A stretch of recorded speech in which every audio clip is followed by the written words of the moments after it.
All right, good evening, ladies and gentlemen. I'm going to call this meeting to order. Mr. Davis, would you please read the appropriate statement? Yes, sir.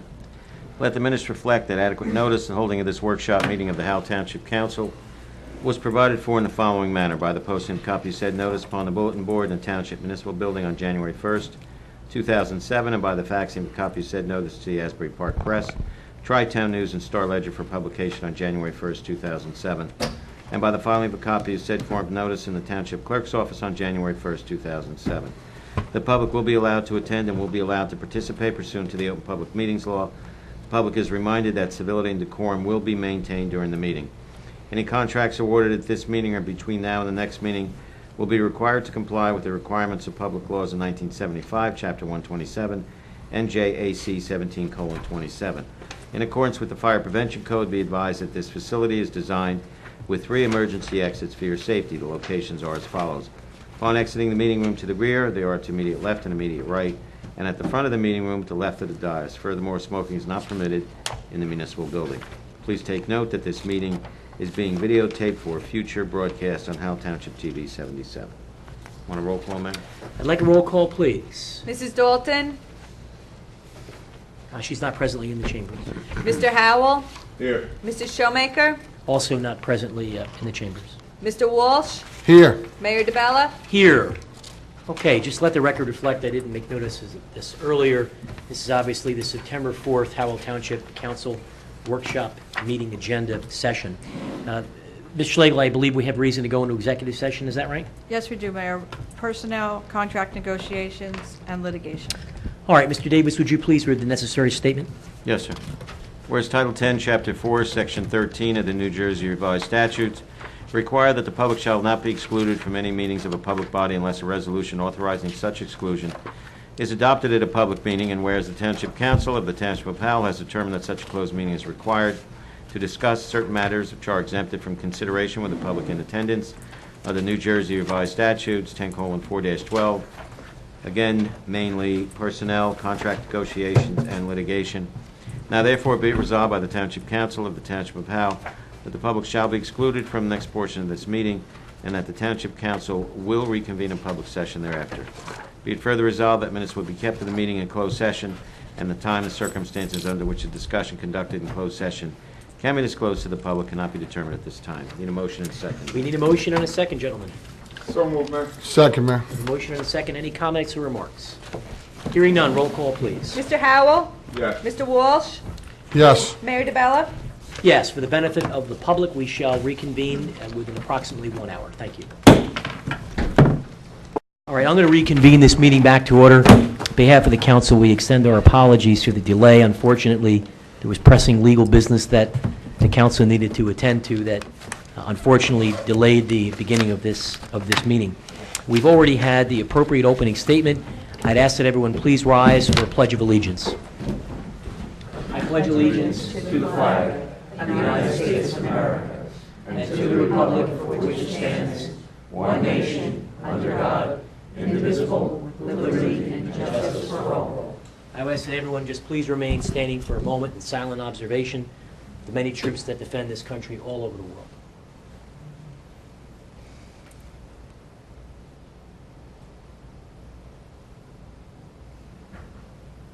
Thank you. I'm going to ask the council to join me for a presentation in the front of the room, please.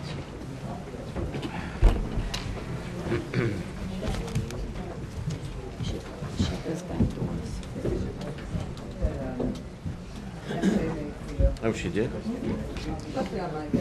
Oh. Well, that was nice.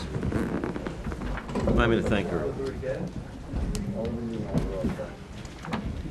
As we have attempted to do with some frequency, and finding the reason to do it in this town is not difficult, we'd like to recognize and really pay tribute to people who are from our community that have done something extraordinary that has really brought great distinction to themselves and to our community.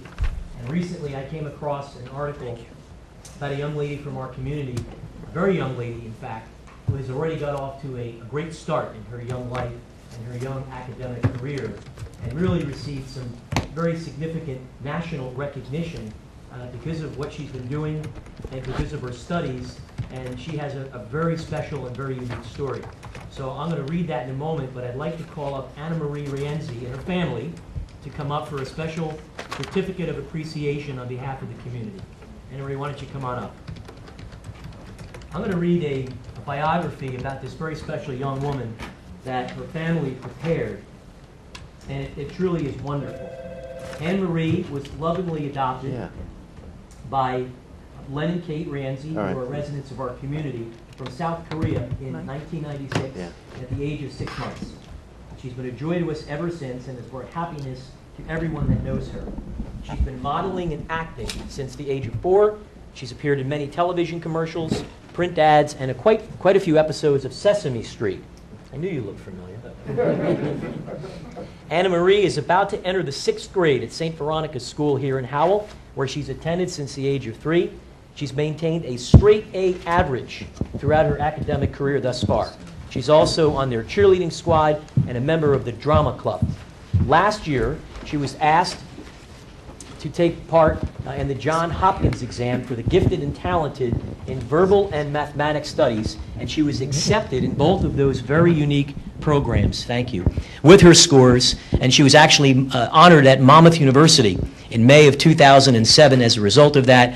It was there that they found out that she also scored 2nd place in the entire state of New Jersey for her scores in the verbal academic area, and she received 2 separate awards for this. In June, while at Six Flags Great Adventure in Jackson, she auditioned to be a CBS weather newscaster with Dave Price, and they received several calls a few weeks ago that she was the grand prize winner of that event. And for that event, she won a 3-day hotel accommodation and round-trip transportation and some spending money for her family of 4, and that is what they've done recently. They had a wonderful time. Unfortunately, I think the hurricane, in some capacity, due to Hurricane Dean, Dave Price, the weatherman, was unable to join you. He was stuck in Cancun, although I don't think we could feel that bad for him if he was stuck in Cancun. But in any event, this is a young woman who has really done an absolutely terrific job. The anchors made sure that Anna Marie was on the air last Friday. She had a chance to tour the set and meet soccer stars Mia Hamm. And this is just a terrific young person who has just been doing wonderful things for herself, for her family, and she's a real tribute to the community. And the council and I always like to take a moment to recognize very special people and their families.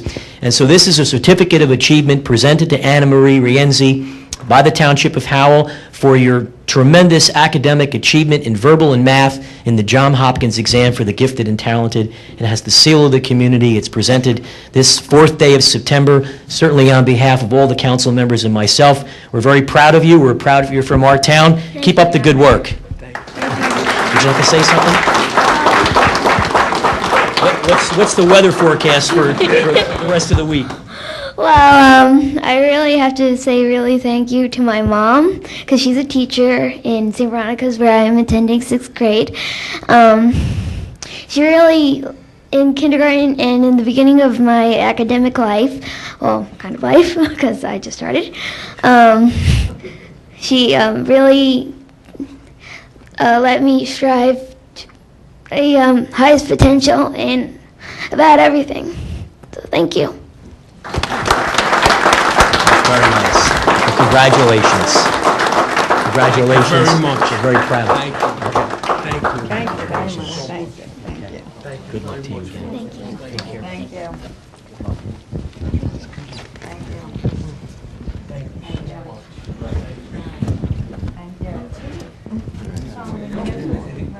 First grade tomorrow. Thank you.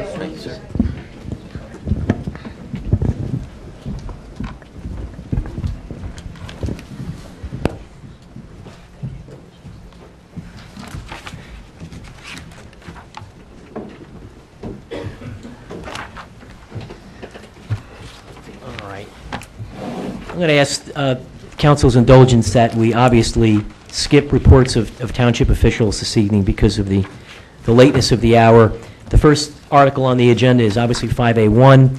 We have several members of the police department here, including the chief. And we do have slated discussion regarding police overtime. Mrs. Schlegel, do you want to give any opening comments on this topic before we get started?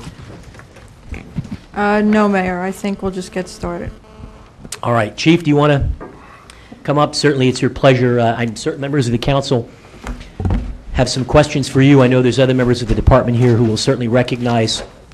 Again, we want to apologize to all of you for the lateness of the hour. We're sensitive to overtime to begin with, so we didn't want to keep you here any longer than was necessary. But in any event, I think the reason that this was requested was that members of the council, myself included, had various concerns and observations this past budget regarding overtime in the department. Nothing unique to your department. We had overtime concerns, I think it's safe to say, in every department. But because of the size of the police department, it obviously represents a larger portion of the budget. And so it was felt that it would be best to have a discussion with you where we could spend a significant amount of time talking about this as a separate topic rather than just an item within the budget. Recognizing you have a lot of comments, I'm sure, and observations you'd like to lend regarding why overtime is what it is. And I'm certain members of the council probably have questions. So does any other member of the council want to add anything to that in terms of opening comments? Okay. Chief, why don't we turn over to you if you'd like to make some opening comments on this topic, please. Mayor, you requested that myself and members of the PBA, SOA attend this meeting to discuss police overtime. Frankly, I don't know why we're here. The overtime issue, the overtime is what it is. I think the overtime in the police department is relatively stable. It's not overly expensive, considering the size of the department, considering the size of the budget. Year after year, we've been explaining to you about the overtime, and you have to realize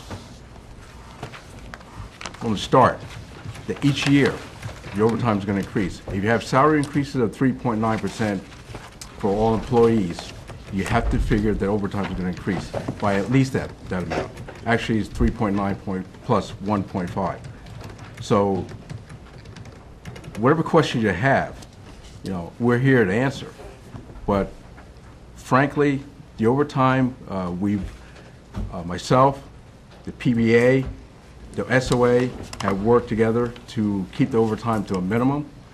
Last year, we were in a unique situation where we had 3 members of the department on active military duty because of the war in Iraq. Those members, while they're away, their slots have to be filled, and that's usually and it has to be paid through overtime. Notwithstanding that, we had numerous members on the department that were out on injury leave for extended periods of time. Those slots have to be filled. When you start factoring in the fact that there's mandatory training that needs to be addressed, shift coverage to protect the town, you're going to incur overtime. It's just a fact of life. I mean, you may not agree with paying it, but it's the price of doing business. Whatever questions you have, I'll be glad to answer. Well, it was the majority of the council that asked for this meeting, so we can start right down the line about who would like to go first with their questions. Who would like to ask their questions first? I don't have that much to ask you, Chief. I mean, it was brought up numerous times during the budget discussions. I think you're a very competent professional at what you do, and I know you wouldn't have given us a number that you thought the overtime would be unless you thought it was the appropriate number. Remember, last year there were many questions about overtime, and I believe you brought in a number last year at $390,000. At that time, it was knocked down in the budget to like $250,000, I believe, and then overtime amount ended up being $420,000 or $425,000 for the year. So, personally, I got tired of being questioned on why I thought overtime was acceptable. Listen to you during your presentation during the budget. You explained it pretty thoroughly to me. And I was satisfied with your explanation. But it kept on being asked, why is there so much overtime? I tried to use the analogy that's pretty simple. There's 200 hours worth of work, and there's 4 people to do it. There's going to be 40 hours worth of overtime in a week. Welcome to the world. That's in any business. And yours, which is mandatory, but so many people per shift. if there was something that could be done, I think you and the police force would, PBA would come together and help figure it out and, lower the overtime. And we have. The PBA, SOA have worked with my office to reduce the number of overtime. Actually, there's certain things in the contract guaranteeing overtime for patrolmen, supervisors, and they agreed to waive a lot of that for the past year to keep the overtime down. You have to remember, too, that in their contracts, the first 4 hours every month, the PBA does not take, or SOA, they do not take money or comp time for the first 4 hours each month. All right, Chief, so they're giving back 48 hours a year per person, correct? Well, it depends on how much overtime they work, but the first 4 hours of each month, they do not get paid for, or do not get compensated in any way, shape, or form. All right. Now, off the top of your head, what's that number come to, the dollar amount? We have to sit down and analyze that and figure it out. I'll use myself as an example. This year alone, if I give back 4 hours every year, 4 hours every month till the end of the year, I'll be giving back $3,456 for the year. Officer, if you would just, we know who you are, but for the benefit of the public, if you Sure. introduce your name and title, please. Corporal Guy Ranci, I'm president of the Howell PBA. I'll be giving back $3,456 this year alone. I normally, since we've had this in our contract, there hasn't gone a year gone by that I haven't given back 4 hours a month for that whole year. So I've given back a substantial amount of money to this town for free, coming in and working for free. Now, if you do 90 officers at an average of about $68 an hour, just an average, the police department has given back to the town $293,000 back to the town. Could you, they're telling us they can't get you on the mic, officer. If you just Okay. pull it a little closer, Okay. please. You can, How's you that? should be able to pull it. That's fine. That better? You have to kind of really talk right into it. It's on, but you got to stay right on top of it. Okay. So in actuality, if you guys weren't, to use an easy number, 250 grand you're giving back.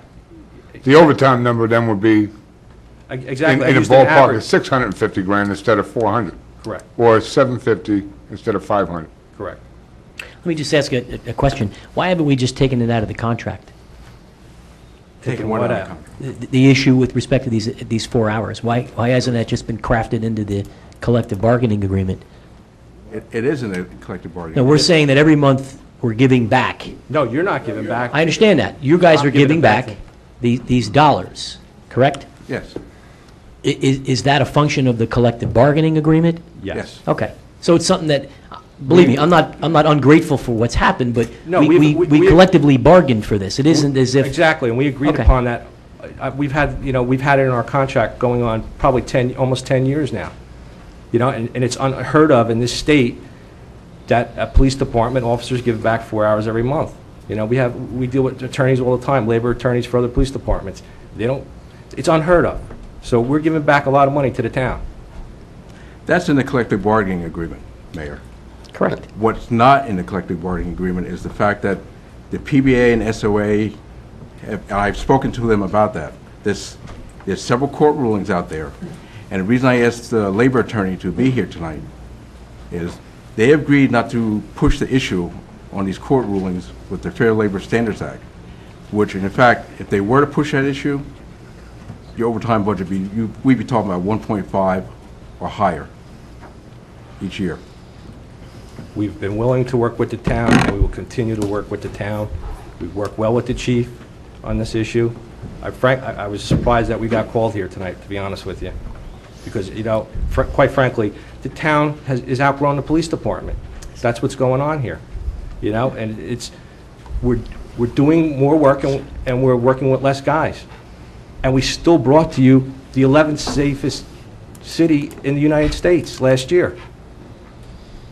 You have a bunch of hardworking people in that police department, and quite frankly, they get frustrated when they hear about the overtime, and that's been what's going on.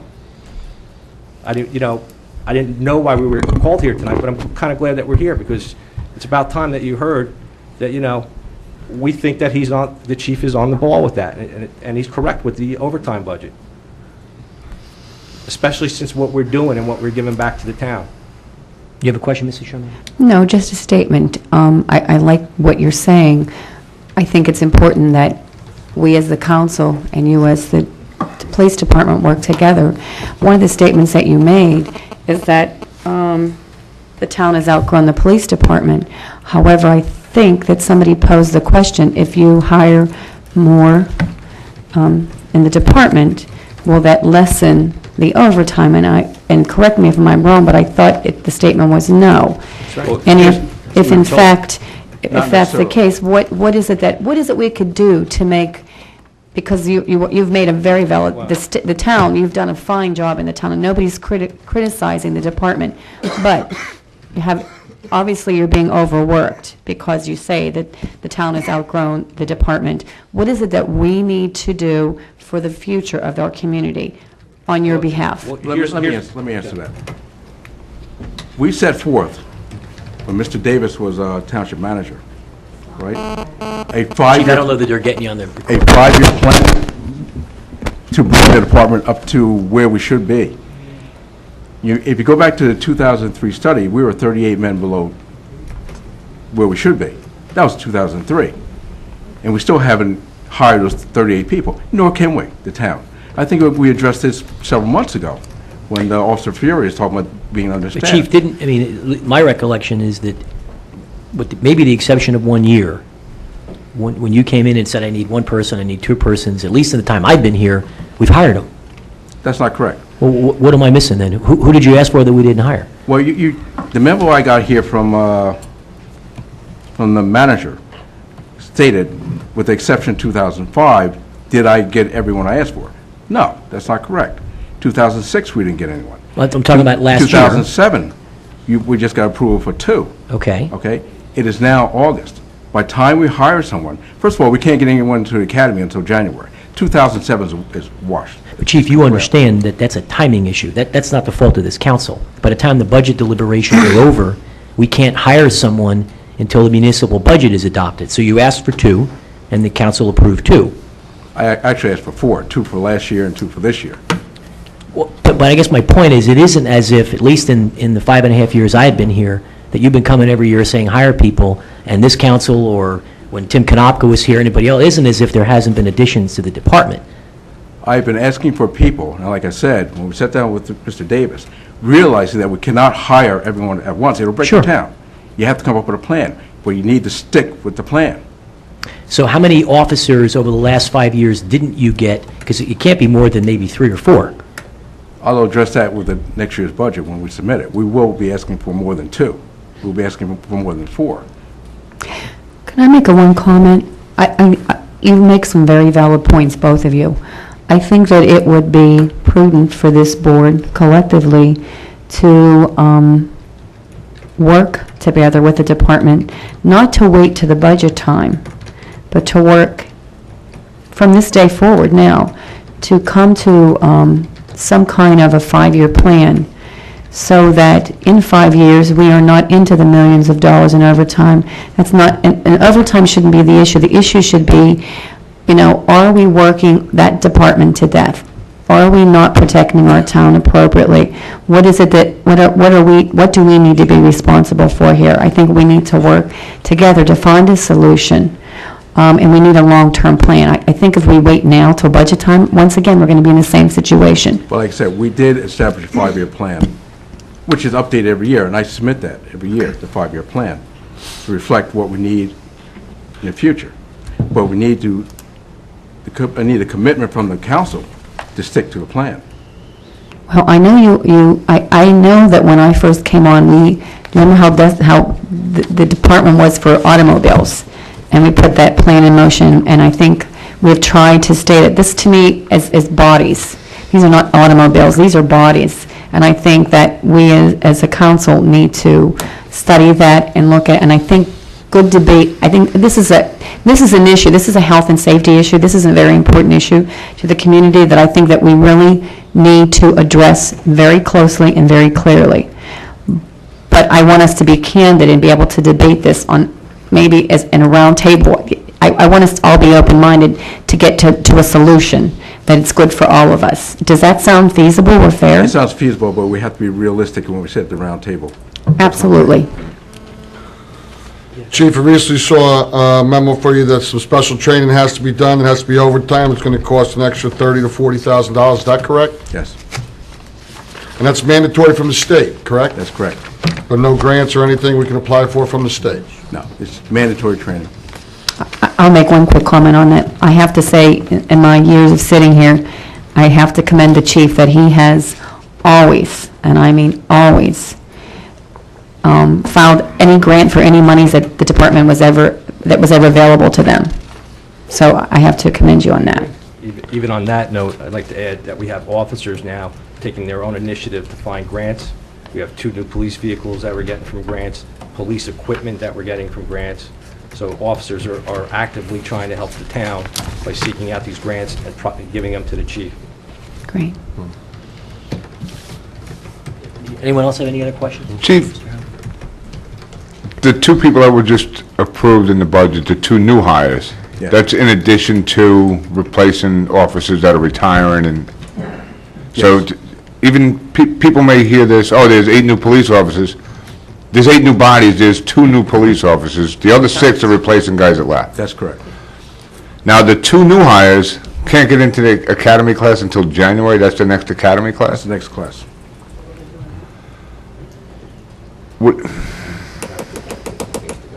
And you missed getting 2 in 2006, Yes. correct? 2 new. 2 new. The 2 people we just hired, if you're getting confused, are replacements. Correct. Right, no, I understand that. But they're already trained. they're They don't have to go to the certified. police academy now. They're already Okay. trained. And so you're saying, Chief, there is not another opportunity to hire an officer from a different community that has already gone through the examination process? We're trying. Okay.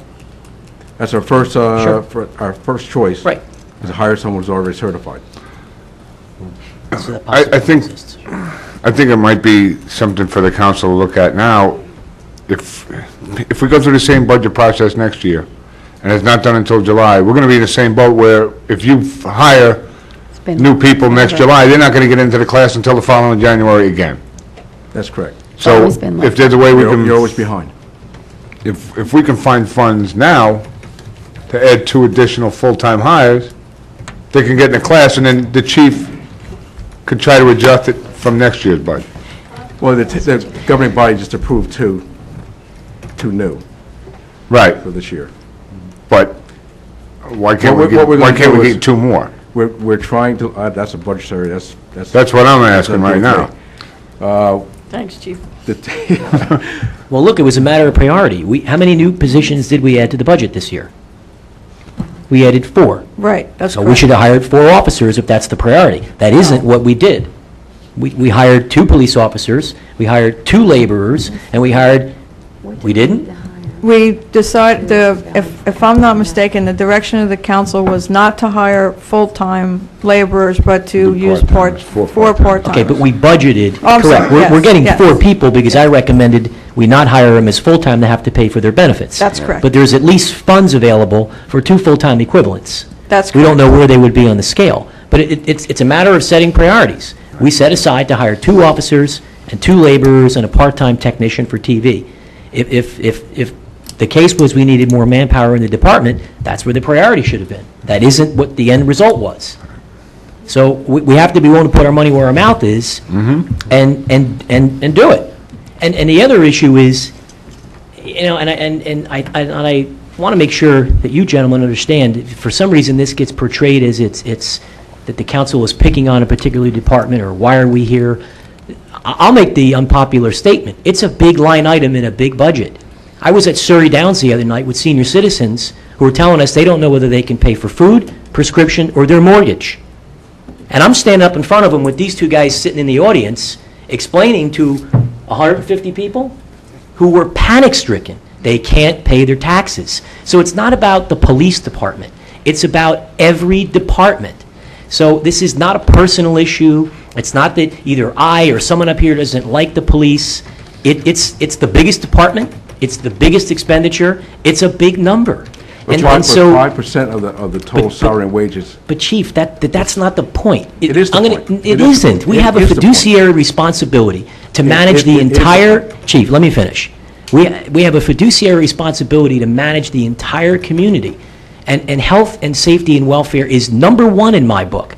But we can't not address what would seem to be, gee, it's a sacred cow issue, we shouldn't pick on it. We're not picking on it, but I think we have to be armed with enough information so that when I go back to Surrey Downs, and they ask these questions, because I'm telling you, the people in this town don't miss a trick.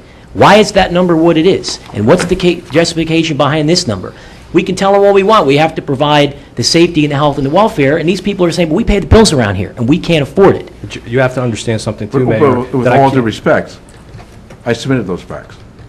Chief, all I'm telling you is that a majority of the council asked to have a discussion right here in open public about overtime. If that wasn't the case, what am I missing? I absolutely wanted you here in open public to discuss overtime. Absolutely. Not that I have anything against it, or I disagree with your numbers. I got tired, okay, of having to fight why there's so much overtime, from looking at the numbers. So I wanted you to come here and explain it to us, explain it to the people of Howell Township yourselves. I think you're a consummate professional, Chief. And I Rip think your we all budget agree. apart, okay? I'd like And I- to say something. I just want everybody to understand that us as patrolmen, the supervisors, we don't have the luxury of just walking into the police department and saying, hey, I want to work overtime today. When we're working overtime, it's because we got called in. There's an airplane crash, there's a murder-suicide, we have to direct traffic across the street for the sports complex, Saturdays and Sundays for 16 hours at a clip. So I don't have that luxury. So there's a lot more factors here of what's going on. I don't think anyone disagrees, but I don't think it's unfair for this council or any governing body not to ask the difficult questions, which are, what else could we do? Is there something else we could be doing different?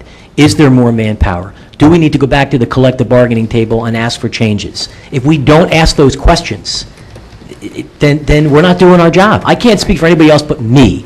I've been elected to ask these questions and to challenge every fact and look under every stone and make certain if there's 55 cents I can save, that we save it. It isn't personal. It's not your department, whether it was DPW or senior services. It just happens to be your department is the largest. And so obviously there's more dollars involved. But I don't think it's unreasonable for us to challenge the management team here or ask for the assistance of our employees to say, if we're missing something and there's something else that we can do, then tell us what it is. Because I have to tell you, I don't feel comfortable, whether that's just the way it is or not, just saying to the people, well, next year, take the salary increases, take the value of the unexpected, and overtime is going to go from this to this. Because the next year it's going to go from this to this, and the next year it's going to go from that to that. At what point is there any resolution? And maybe the answer is, there isn't, I should shut my mouth, and it is what it is. And I'm sure some would like that to be the case, but I got to ask the questions. You asked the questions, I submitted the answers, I'm still getting the same question. But Chief, I don't know that I've gotten enough answers then, quite respectfully. And I think you are probably the finest chief in the entire state of New Jersey. You are unparalleled in qualifications. You're exceptional. You represent the town better than anybody could possibly imagine. But I'm not specifically convinced that there isn't something else that we can collectively do to try and make some crack at overtime.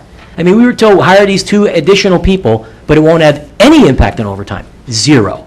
So then tell us, we need to hire 15 guys or gals? Here's the thing, too. If you went by that state police report, that study that was done. You're down 38 people. 38 people. So how much right now are you saving in salaries and benefits? I'm sure it well exceeds what the overtime budget is. Well, then maybe we need to put a ballot question. I mean, but this is the kind of information then that we need to make as policymakers. We need to hear from the manager and the chief to say, if we don't get at least 20 of the 38, the community's in a crisis, we're going to continue to have this kind of overtime, put it on a ballot question, let the people vote. I mean, and these are the kind of decisions we have to make. But realistically, if you look at it, by the population, by the number of officers you're supposed to have per 1,000, we're not close to that. So somebody's got to fill that gap. We're filling it with the overtime. Now, if you had those extra 38 officers, you're going to be paying that in salaries and benefits. So, however you look But at it, officer, you're paying if that's the Senate. case, I'm a business person. If that's the case, then I would expect someone to give me a cost justification analysis that says, cost to add this many people, amortized over a certain period, inclusive of salaries, benefits, pension, et cetera, versus continue to do it at overtime with this kind of an adjusted increase in salaries, and then we look at the numbers and we make a business decision. What I'm doing now is being told that if we hire all these extra people, it's going to cost a lot more money, so we shouldn't do it, and let's just continue to pay the overtime. Maybe that's the right answer, but I have 55,000 people who I work for who expect me to make sure that's the answer. And people may not be happy I'm making these comments, but this is how I truly feel. If you could be the director of DPW and you could be his department head, I'd be saying the same thing. The numbers are what they are, and I just can't sit here and continue to say this is the only way it can be done. And I'm sorry if someone takes that as being offensive. I mean no offense, I mean no disrespect, but we're in a situation... We don't take it as being offensive, but when you ask the question over and over and over, and I provide you with the facts and give you options. But Chief, the options, in my opinion, the options were a scorched earth policy that said we just have to stop doing everything. I would have preferred to see hire 38 people, here's what you're going to pay over a 5-year period, projected for salary increases and retirement costs and new equipment and da-da-da-da-da-da-da, versus doing it this way. But the options I got were eliminate traffic safety, don't have somebody at Pop Warner. Those were options we all knew that we could not implement. If you want to cut the overtime immediately, those are options, right? I gave you a 5-year plan, okay? I have to tell you, if we got a 5-year plan, maybe the manager got it. But what I get in the budget We didn't see is that. a set of numbers. I have never physically received a 5-year plan. Never.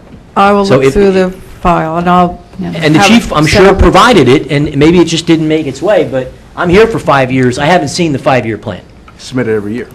Chief, I'm sure you do. All I'm telling you is, we wouldn't normally get that in the budget packet, or do we? I don't think we get it in the budget packet. Well, you're saying you didn't get it, so I'll I didn't get certainly it, look so. in the file. Chief, hypothetically speaking, if we were to hire 38 officers, which we know we aren't, and I don't want to send that message out because we'll have people panicked in here tomorrow with for sale signs. Are you saying that it's a possibility that overtime will diminish, and that it'll make the community safer and less work on each individual? Yes. Okay. But like you said, we cannot hire 38 people Correct. tomorrow. I remember Right. when Sheriff Oxley was under great criticism because of the enormous overtime that was being reported at the county. And what he did was, he said, no problem, I'll eliminate all the overtime.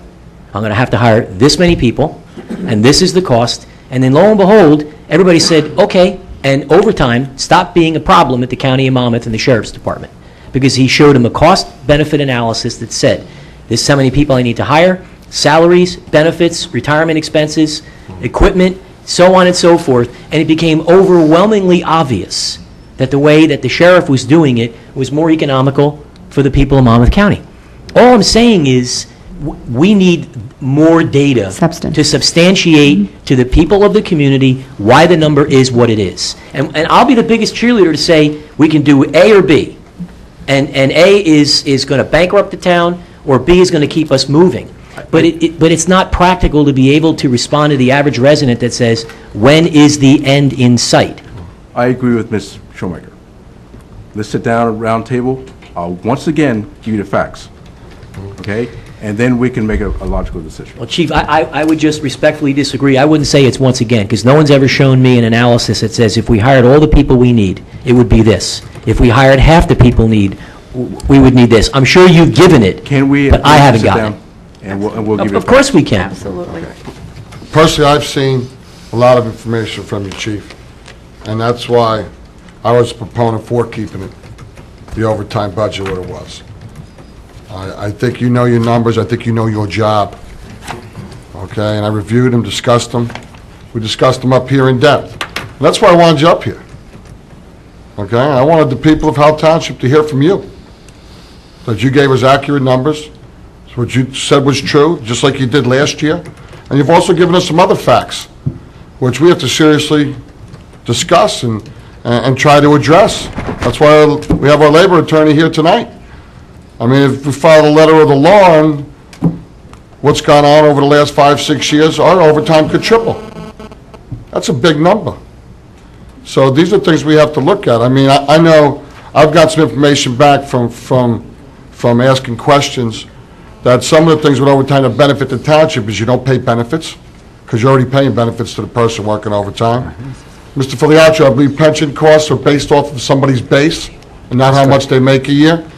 So if an officer's base is 80, the pension costs aren't based off 100 if they work $20,000 worth of overtime.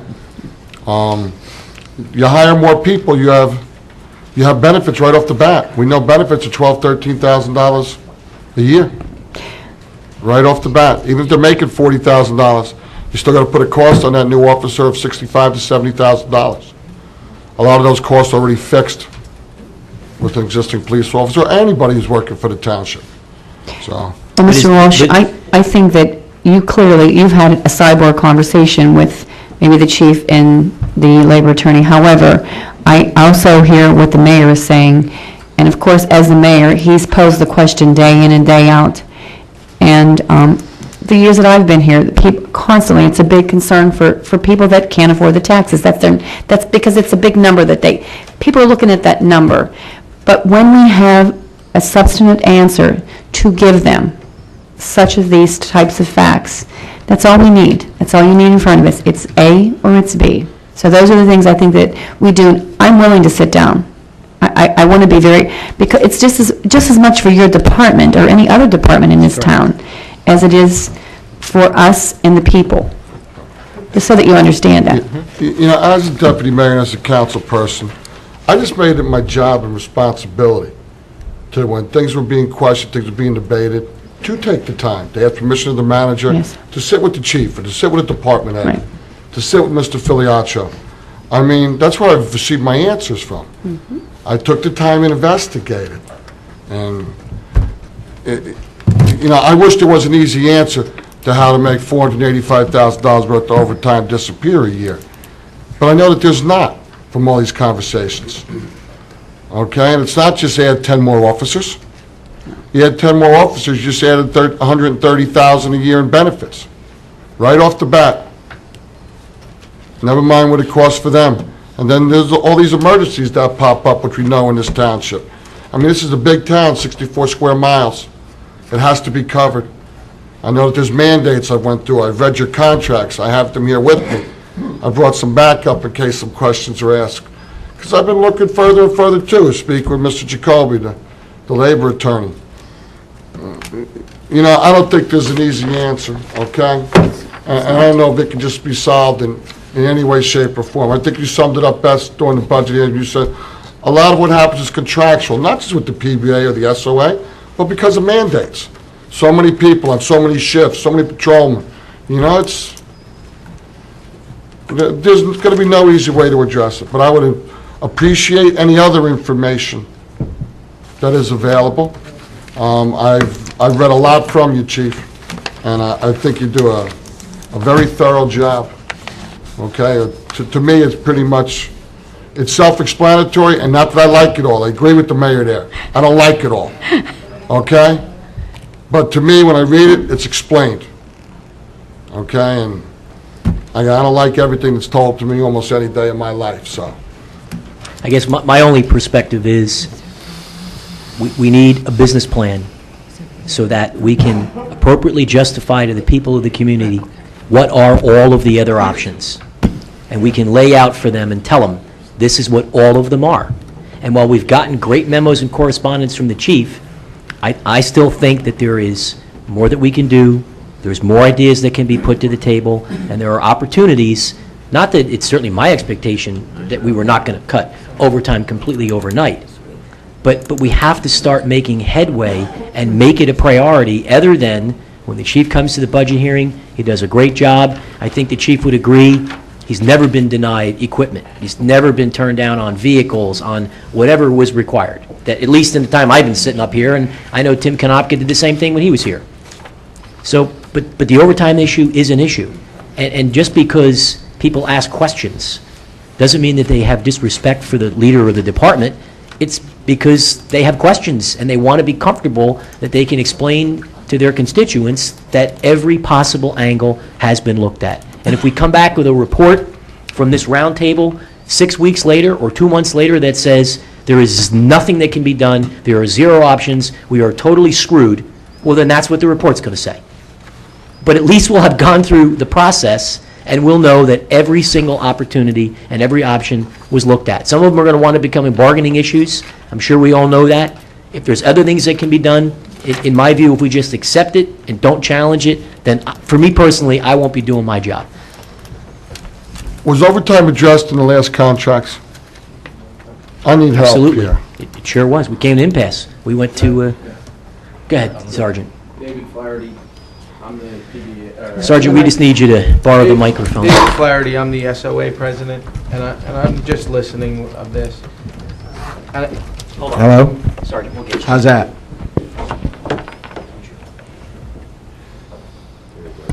Can't hear you. David Flaherty, I'm president of the SOA.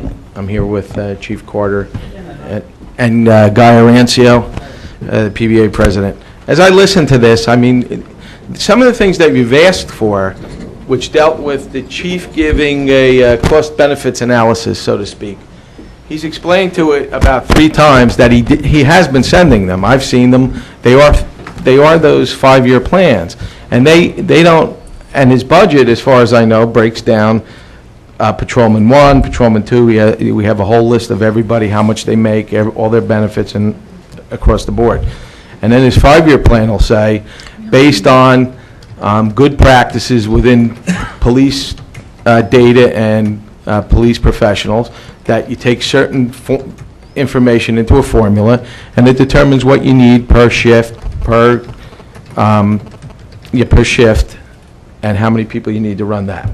If you look at those numbers, and maybe, we don't know why, but maybe when the information came up to Town Hall over the years, it didn't make it to the council.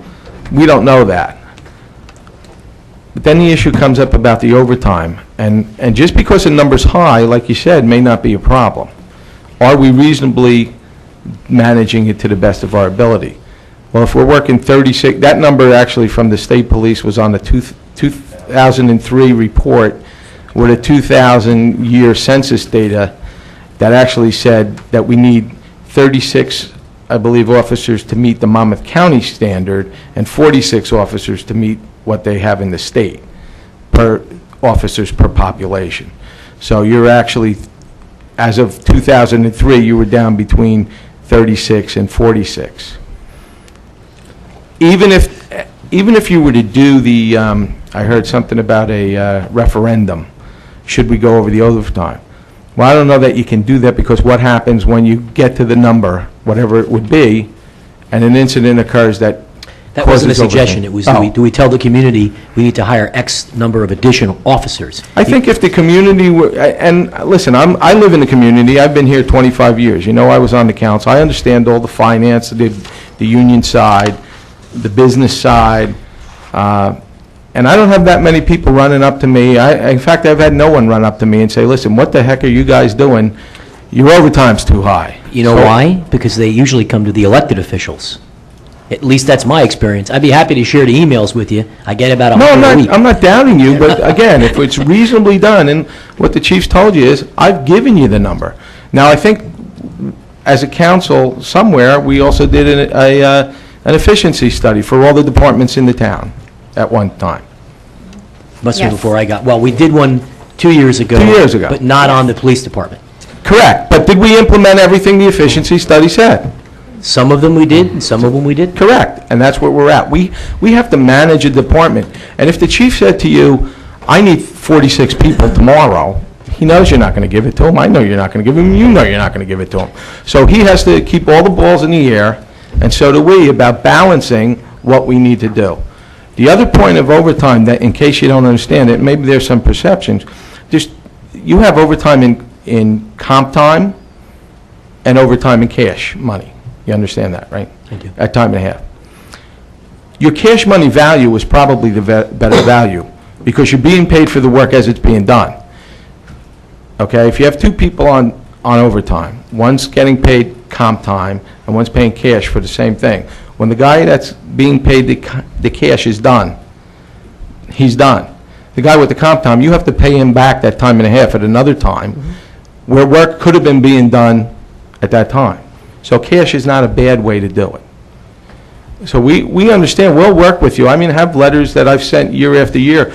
We'd sit down as leadership council, anything that goes on that's a problem, we'll talk about. But there are inherent things in the contracts. There are things that you maybe have control over or not, but there's only about 4 ways that you can manage overtime, and it's got to be reasonably and appropriately managed, and that's to analyze it, report it, and measure it and supervise it. Well, the And I biggest think he's doing a great job of doing The that. biggest driver of overtime, as the chief has told us year over year over year, is scheduling. Yes, it is. It's the mandatory minimum. It's the schedule that's Minimum. pursuant to the bargaining agreement. When you have people out injured, it affects the Wait. operation. Yeah, the bargaining agreement doesn't set the manning level, correct? That's not what I'm talking about. I'm talking about the work schedule, is what the chief has indicated, It's all a driver driven of by it. the schedule.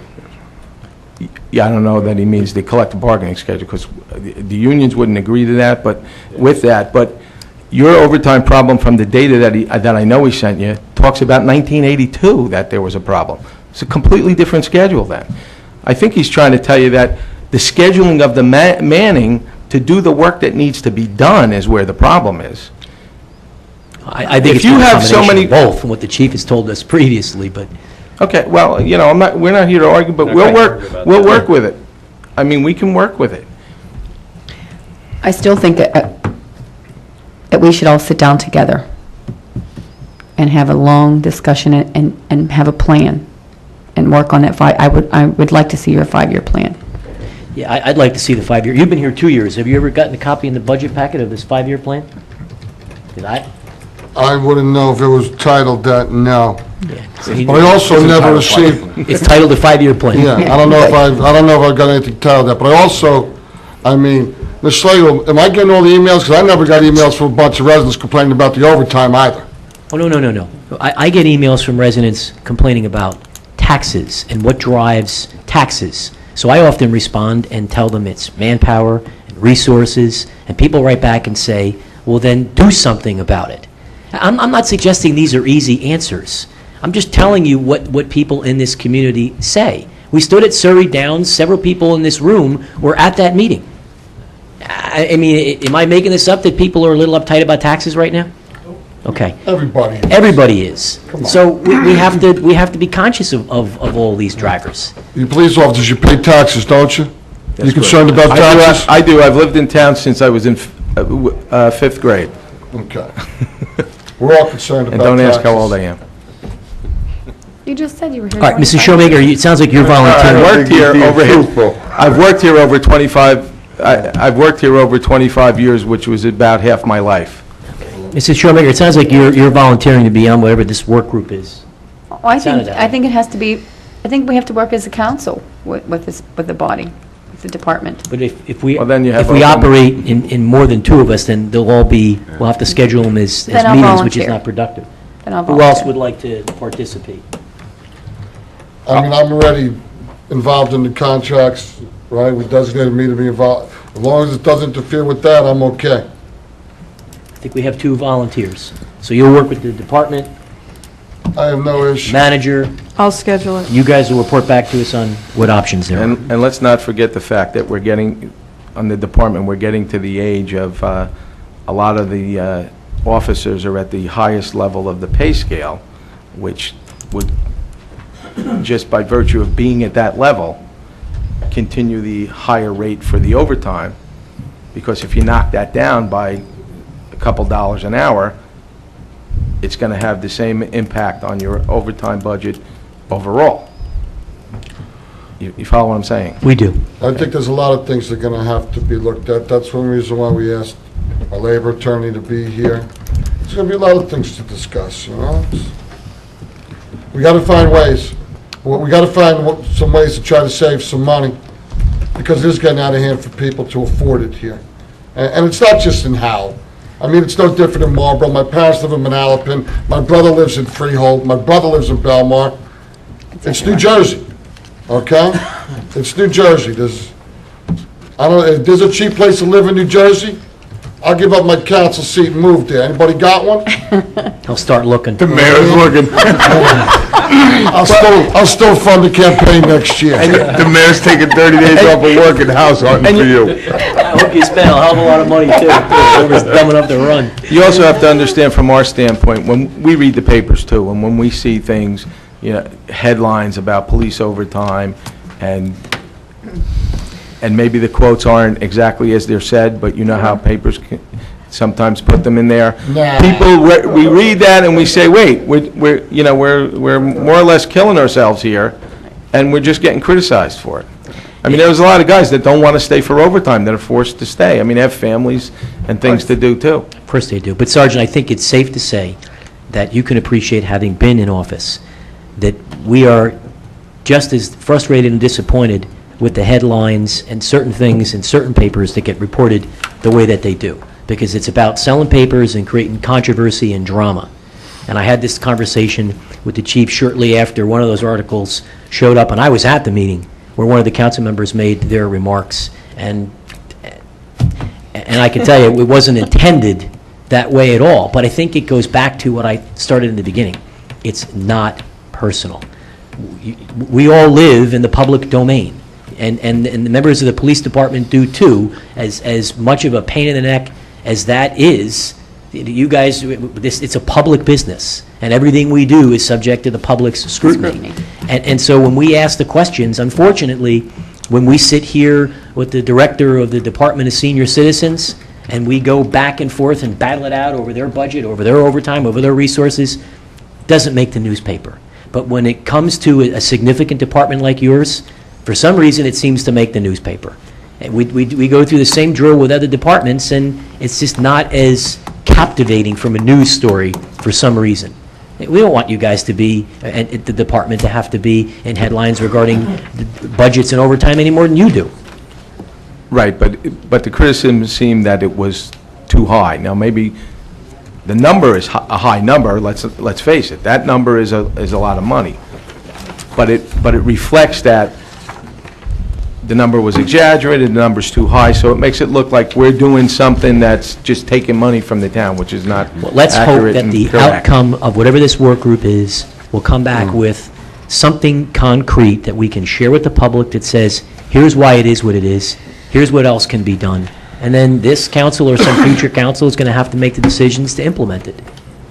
Okay, because that's the other part. I hope people realize, I know you talked about the sheriff's department and jail. I don't think they ever did away with overtime. I don't think you could come to the chief of police and say, what can we do to do away with people? I think people will understand that if you. I don't think that's the issue. That the overtime will not disappear. There will always be certain driving factors of which you, myself, have no control over. Special incidents, events, court-derived overtime based on the work that you've done. It just. Look at the training. The training alone, because we're now a global society.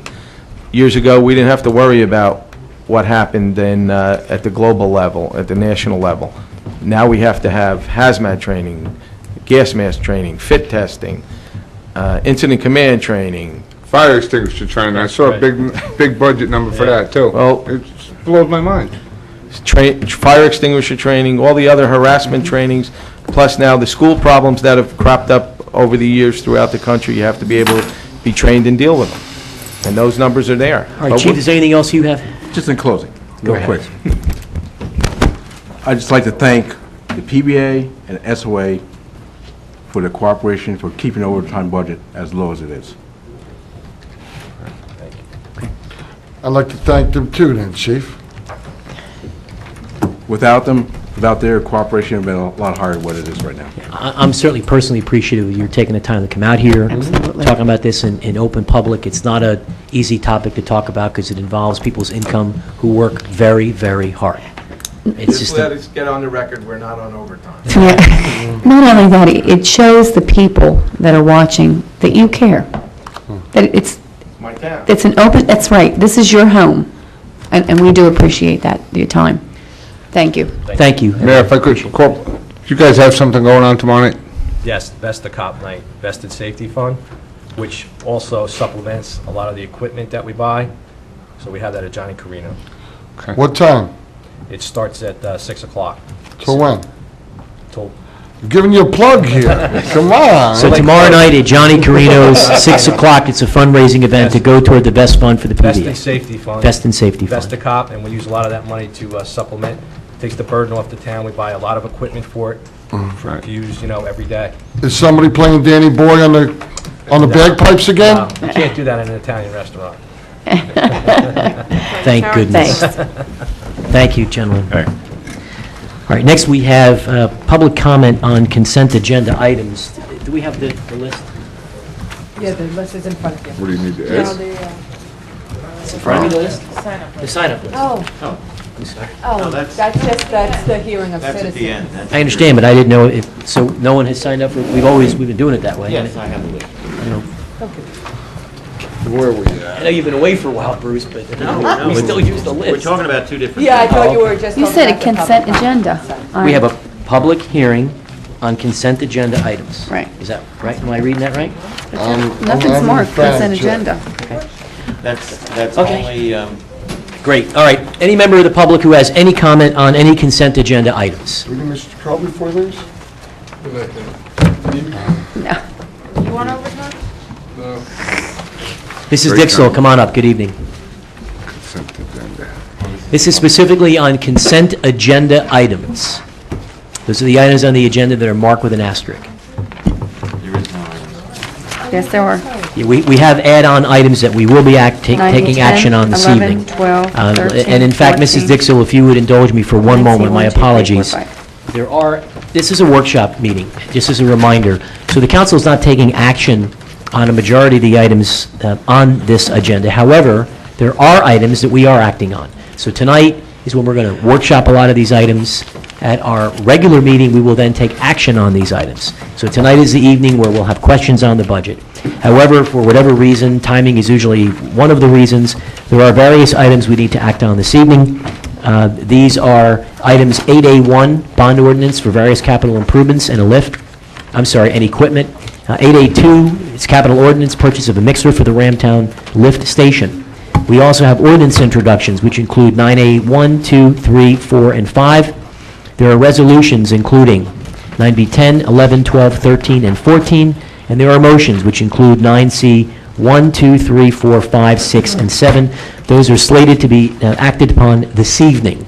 So in fact, if you have comments on those items that are going to be acted upon, or any item on the consent agenda, we'd be certainly willing to entertain any of your comments. Excuse me, Mayor, can you please remove 9B10 for action? Okay? Just as, it doesn't need to be on consent agenda, we want to take it off consent agenda. 9B10, so no action on that one. Okay. And then I'm looking at the... And agenda. 11. There's nothing in the 9C5, 6, or 7 it says tonight. New ones? Yeah. Yes. I hate all these new So lists. Okay, 9B, Mrs. 10, Dixell. and 11, remove for Oh, action remove today. 10 and 11 as well? Yes, please. Okay, so it's on to be workshop, but does not need to be acted upon this evening. Is that right?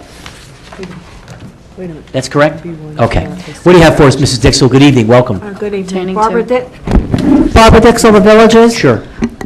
Which item is it, Mrs. Dixell? Okay, it doesn't have an asterisk, but I just, again, just for the record, I need to ask. 9B9. Sure, hold on one This is for second. consent agenda. Actually, it is a 9B. It's not on Which, for consent agenda, Not though. on. It's not on. Not on for action. Yeah, but it's still a workshop meeting, so we wouldn't entertain her comments? Okay. So you're saying we're not going to entertain Mrs. Dixell's question? We should only be taking questions on the consent agenda It items says right consent now. agenda. Okay. Consent She can agenda. ask in Go the ahead, hearing of Mrs. citizens. So I'll have to wait until the hearing of citizens because I need to know also about 9A2. Mr. Mayor, Go right ahead, Mrs. Dalton. I just, Mrs. Dixell, I want to remind everyone and make it clear that the reason we started doing public comment on consent agenda items separate from the hearing of citizens was at my request, so that we could have comment on items before we voted. But I did ask you that because that was one of your platforms when you Yes. ran. I did ask you that. And none of none of the things you're raising right now are on the... Well, okay, are I up just- for being voted on. So- Okay, so well, let I me kind of just remind- take it for granted if it's a resolution, it's on the Yeah, let me see consent if- agenda. Let me remind everyone, for the benefit of the public, that what we will take comment on now would be 8A1 or 8A2. 9A1, 2, 3, 4, 5. You will take 9B comment on we will take 9A2? comment. We certainly will. 9B, 13, and 14. And 9C, 1 through 7, because those are items that will be acted upon this evening prior to our public comment later this evening. Okay, can I... So do you have a can- comment on any of those items? 9A2. Okay, 9A2. two. Go right ahead. Why are we in the position to have to give up buffers and reduce buffers? Mr. Bongiovanni, would you comment, since this has more of a legal explanation, please? Litigation required a viable solution to the settlement agreement, which was reached several months ago. And these minor changes to the ordinance effectuate those requirements. Are they minor changes? Because our buffers are usually much bigger than that. Well, the buffer you're talking about is a buffer along Route 33, and it's really designed to make the commercial section of that site more visible, as Okay. commercial sites should be. Okay, the only other thing I'm going to ask you, and I guess I don't know, if you want me to wait until the public comment on this, then I'm going to wait, but during the planning board meetings, when they were here, when they were, I guess, I don't know, Colts Neck Crossing, it wasn't Centex, because it's been flipped to Centex. They weren't Centex originally.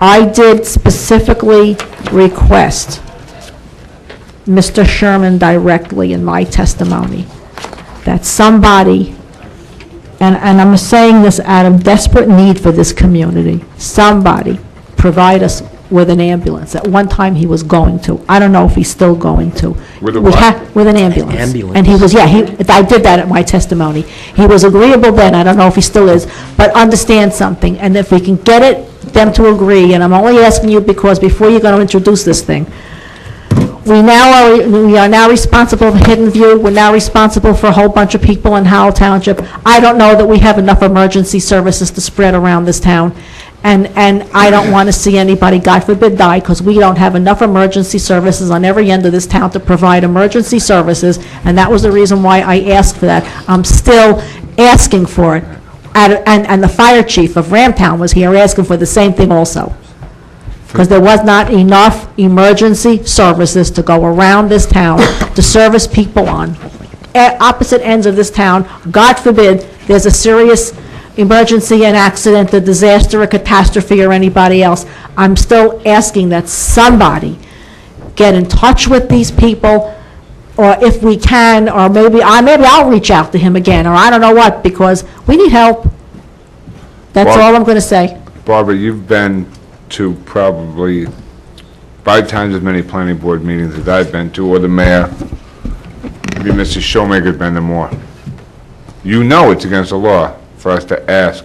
But I'll ask him Well, again. it's not against the law for us to ask for things, but we can't demand it. They're considered impact fees. Okay. So right now, I understand that, but I just wanted to put it on the record that we are sorely in need of some additional emergency services because of the amount of homes that's coming in, because of the Hidden View, because of all the houses we have in Howell. I don't think we have enough to go but around. Barbara, something that you're not, That's all I wanted to put it on the record. it wouldn't matter if Hidden View and Colts Neck Crossing are 2 different ends of Howell, buying 1 new ambulance isn't gonna help them both. They're No. totally different first aid I squads. I know, but we just have all of these areas. Or I might just reach out to this guy and ask him again, is he willing to still maybe do something You on can that call- end of You can call town? whoever you want, Mr. Barbara. Dixell, we certainly, whatever you would like to try and accomplish as a private citizen, if you could I do just- it, it would be Wear him wonderful. down, Mrs. Dixon, I have- wear him down. I have really deep concern for the health, welfare, and safety of all the citizens in this Great, town. fair comment. What else do you have on the agenda? I'll wait for The the items. rest. Thank Okay, you. terrific, thank you. Anyone else on any of the items that we're going to take action on this evening who'd like to be recognized? Okay. With that having been said, I'm going to call the council's attention specifically to the consent agenda. Again, as a reminder, this is our workshop. So if there are issues, questions, or comments for the manager or anyone else, now would certainly be the time to raise them. And these are the items that we're not going to act on. We actually still need to vote to add on these various items, but we're not ready to take any action yet. Not answered. Go ahead, Mr. Davis. Just as a point of information, Mayor. Sure. The agenda, item 7 says consent, 6A, I'm sorry, public comment on consent agenda items. Yeah. But at a workshop meeting, the items, there is no asterisks. Because we don't know what's going to Correct. ultimately make it to the final agenda. Yeah, the council needs to be looking at 9Bs and 9Cs. I'm going to change the wording on that. Sure. For the future, so there's less confusion about that. So For let's the start, workshop meeting, anyway. we'll start right at the top.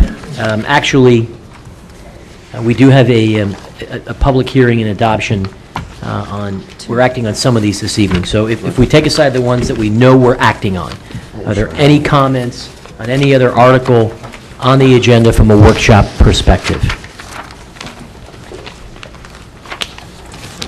I'll just get it out of the way now as a point of information. 9C4, I sent a memorandum to the manager. I'm certain that she circulated it. I've appointed to the Class 2 member's position Mr. Robert Nicastro to fill the vacancy of the mayor's Class 2 appointment for the balance of this calendar year. He was in the back just a moment. He was. Yeah, he I just saw left. him. He left. So there really is no need for this even to be on the agenda for our next meeting. Okay. Are there any other questions or comments on any of these items? Do we need a motion, Mayor? Do you want a motion? No, because we're just in workshop. These are Just gonna- workshop? These items are going to move forward to the... They'll move to the Why meeting do next some of week. them say action to be taken by governing body this We evening? do. We have a list on our add-ons. Right. There's a list of things that we will take action on. So Okay. I just want to ask if anyone has any questions on the On the other items that ones, we're okay. not. Correct. All If we're right. not taking action on it tonight, in preparation for next week, is there anything that we need to add on? Well, just an observation. I think we talked about 10-2. We had suggested that be looked at in October or November, is my recollection. I don't think we're in a position to talk about it. I mean, it's the pleasure of the council, but I think we talked about shelving it a little further toward the end of the year. Correct. Okay, but just to note that in this book, there is information that I think would be pertinent to the discussion. So Okay. if you want to just pull that part out of your book. Right, that was the There's some borough of Roxbury. samples, there's some, Yep. there's some information there I Terrific. think would be of value. Okay. So was there anything else then, before I will ask for a motion to add these items for action this evening? Is there anything else?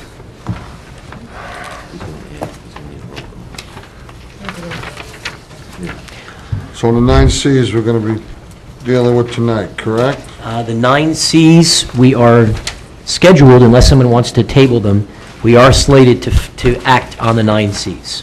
We're going to have to get some work done some night. Correct. All right, so what I'd like to ask then is a member of the council introduce a motion to add on the following items for action this evening. These include 9A4, 5, 8A1, Mayor, I'm sorry, go ahead. we need to go into open session first. Okay. Need a motion to go into a regular session, please. So moved, Mayor. Second. We have a motion and a second. Are there any comments? Hearing none, roll call, please. Mrs. Dalton? Yes. Mr. Howell? Yeah, Mrs. Showmaker? Yes. Mr. Walsh? Yes. Mayor DeBella? Yes.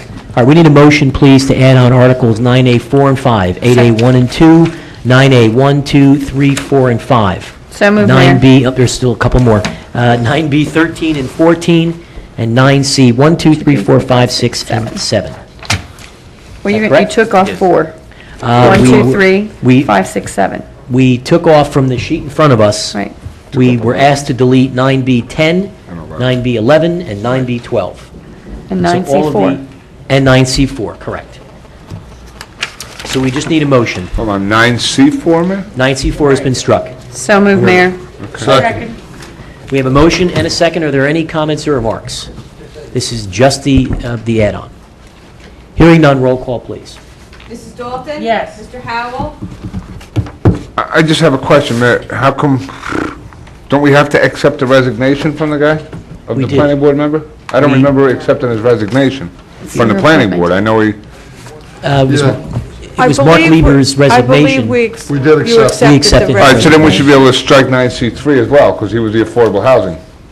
He would have submitted both at the same time. Oh, I don't recall. I know he wrote to me, because it was the mayor's appointment for Class 2. He Right. wrote his resignation, as I recall, only No, but referenced Mayor read- the planning board. I don't know about his affordable housing He was the position. chair of that. He very well may have been. Go ahead. You want me to? Go ahead. Mayor, it's, Yeah. 9B11 is off the agenda, 9B12 is still on for action. Okay? 10 So, and 11. all right. So 9B11 10 and is... 11. 10 and 11 is off, but 10 and I 11 are I think you off. said 12, but Because 12 is I thought you on. had said 11. So 12 is on On. for action this evening. Right. Okay. Don't we also on 9C 2 and 3 need to nominate someone? We certainly can, but I think once we're in regular session, someone could make a motion Right. to suggest a nomination. They'll be voted on individually, not as a Yep. consent item. All right, so we just need to make a clarification, because it's been kind of moved around a few times. So the add-on was for 9A 4 and 5, 8A 1 and 2, 9A 1, 2, 3, 4, and 5, 9B 12, 13, and 14, 9C 1, 2, 3, 5, 6, and 7. And we had a motion and a second. Is everyone in agreement with those changes? Yes. I have a minor, Yeah, I think what you're going to tell me is that the only add-ons are 4 and 5? Right. Yeah, this is not that clear, no, the, because the add-ons are sort of at the top of the whole sheet. well, the add-ons onto the agenda, they're not on the agenda, that's the problem. The others are on the agenda, but they're not, they're being listed for action. That's the difference, that's all. Okay. But it's, you know. It's perfectly, it's wonderful. Yeah, Great. it's a beautiful. We had a motion and a second. Let's just have a roll Got to call, amend please. that now? I don't think we have to, because if you decide They're already to, on. if you decide to re-accept it on the agenda, it's just a great thing. Roll call. Mr. Howell? Yes. Mrs. Showmaker? Yes. Mr. Walsh? Yes. Mayor DeBella? Yes. Okay, so we're back to 8A1. We're back to 8A1.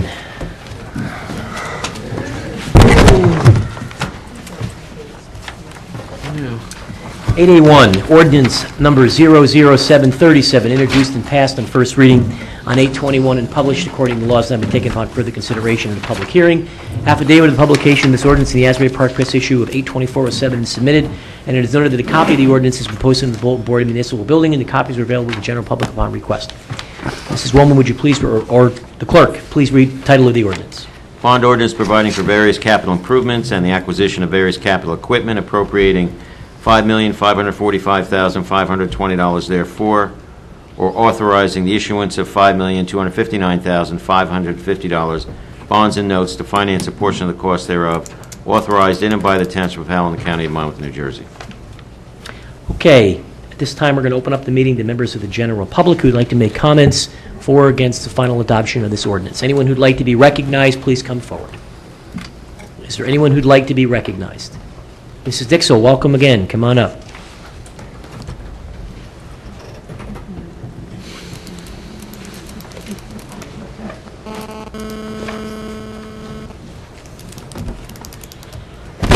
Barbara Dixell, The Villages, can you, for the sake of this ordinance and for the record, put on the record exactly what items these are for and how much they are? They are, I believe they're listed in the correspondence, Mrs. Dixell, are they not? They are listed in the ordinance in broad terms. Yeah, they're actually codified, Mrs. Dixell, right in the body of the ordinance. If you go to page, actually the second page, in the material that the public has, it specifically references, happy to share it with you. It's 3 pages. There is, let's see here, an amount not to exceed $5.25 million, acquisition of computer equipment with a total appropriation and estimated cost of $59,000, estimated maximum amount of the bonds and notes, therefore, of $56,000, an average period of usefulness of 5 years. Acquisition of equipment for the police department, including the implementation and acquisition of the Code Red system and reverse 9/11 with a total appropriation and estimated cost of $14,000. Estimated amount of bonds, $13,000, average period usefulness 5 years. Park improvements, including bottom track phases 3, 4, and 5, and movies in the park equipment with a total appropriation and estimated cost of $2.9 million.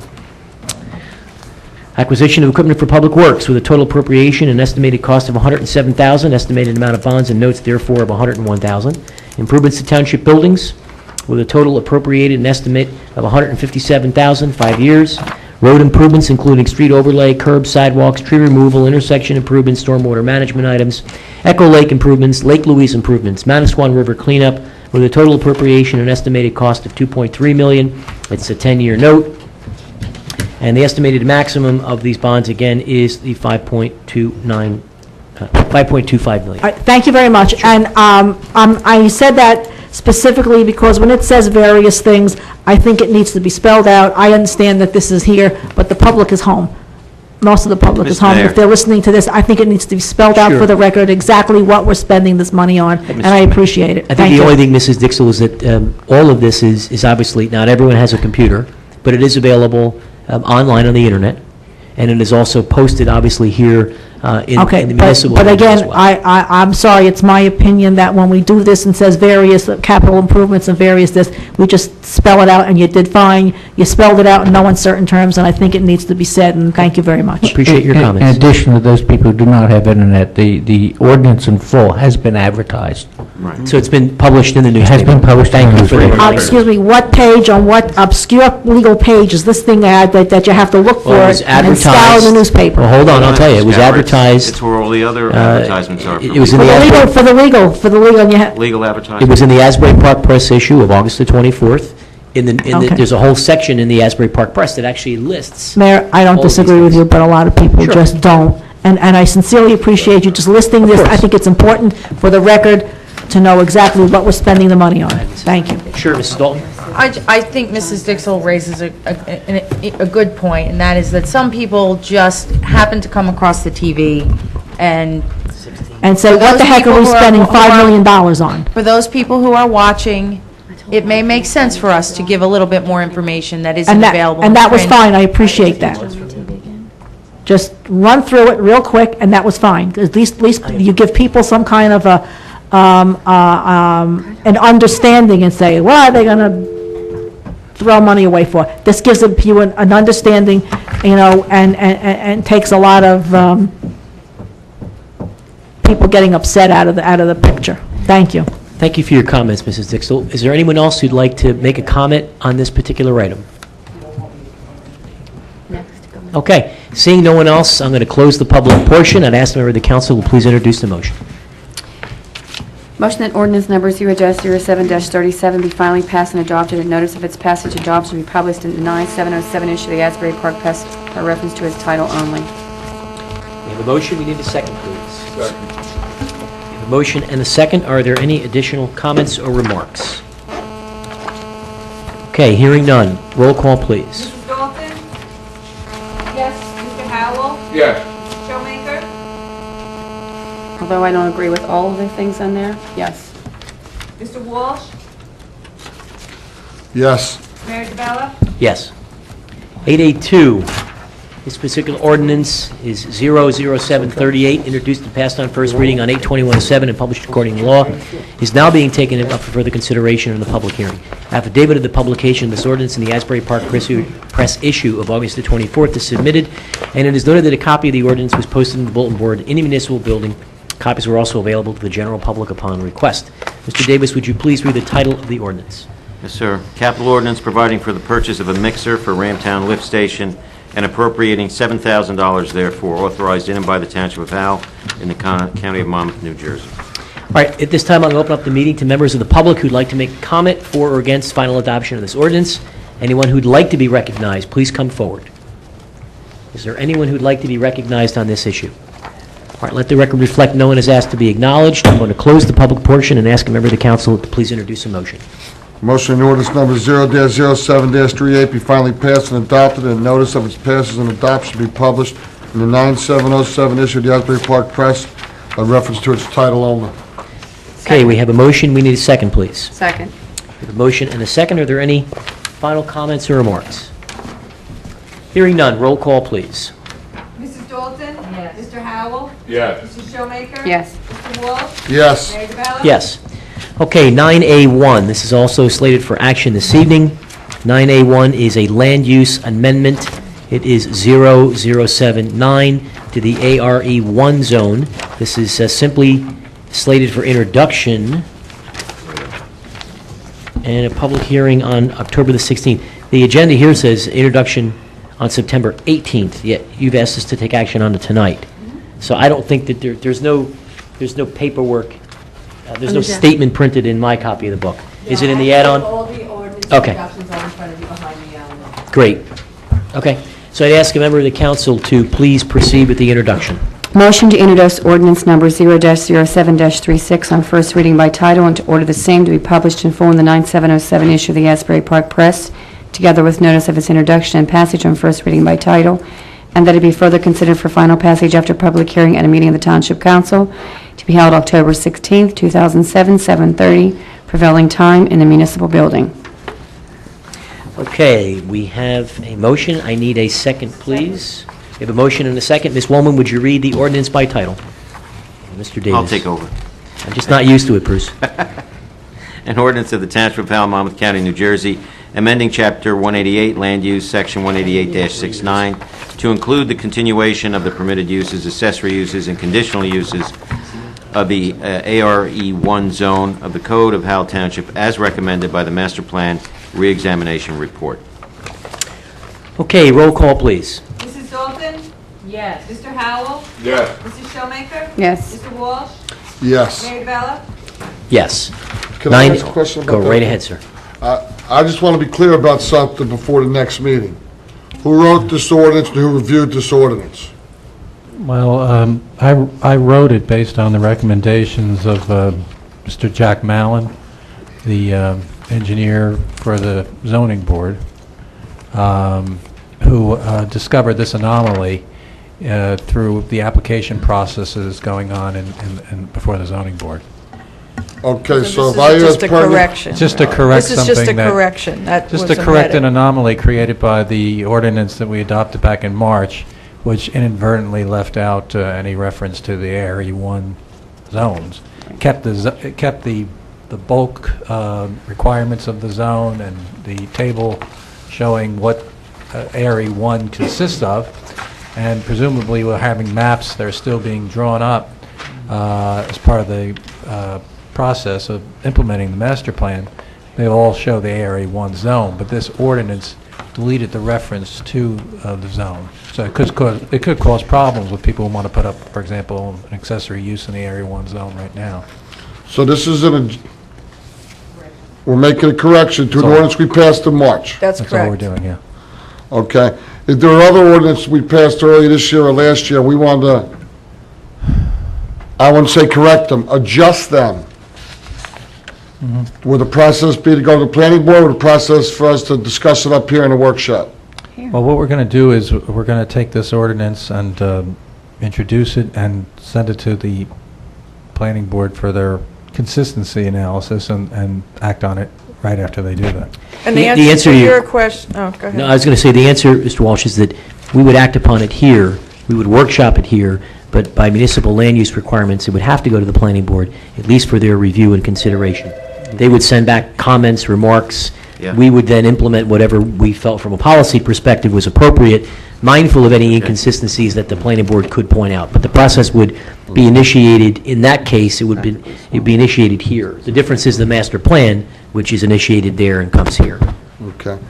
So if I wanted to bring up in workshop that I think we should remove condos or apartments being built above commercial pieces here in Howell Township, I would bring it up here. Right The here. governing body would, Absolutely. That's correct. okay. All you This is have a- to do is ask, which is the policy that this council adopted, is to ask a member of the council, or to ask to the council, you want to have it added to the agenda.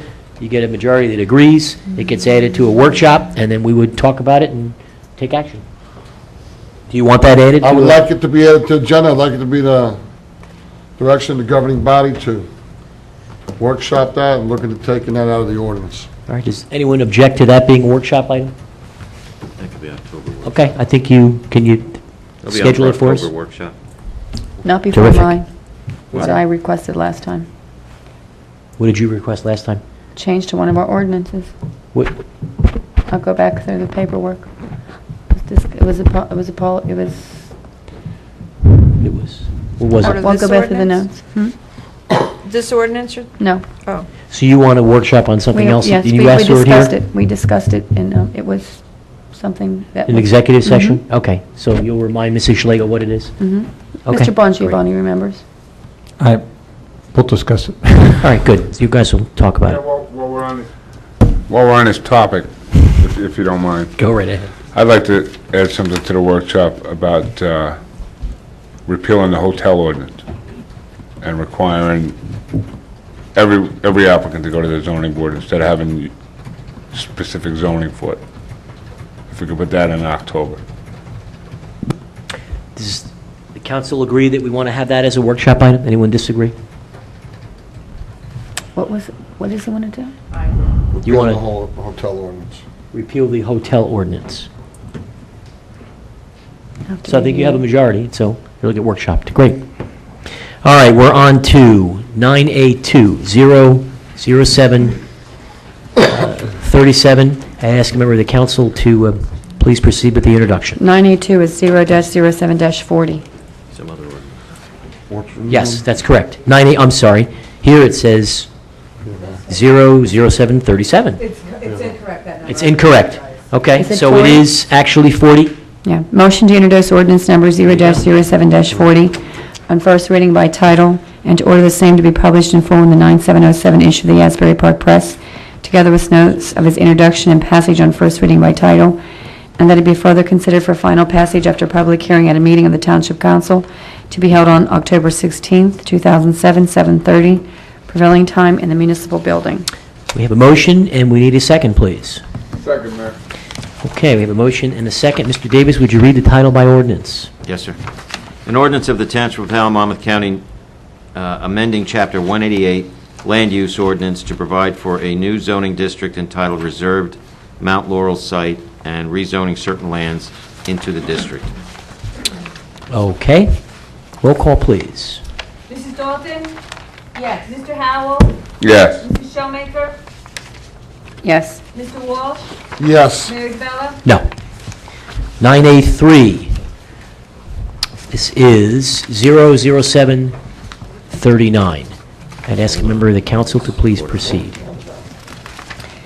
Motion to introduce ordinance number 0-07-39 by first reading by title, and to order the same to be published in full in the 9707 issue of the Asbury Park Press, together with its notice of introduction, passage on first reading by title, and that it be further considered for final passage after public hearing at a meeting of the Township Council to be held on September 18th, 2007, 7:30, prevailing time in the municipal building.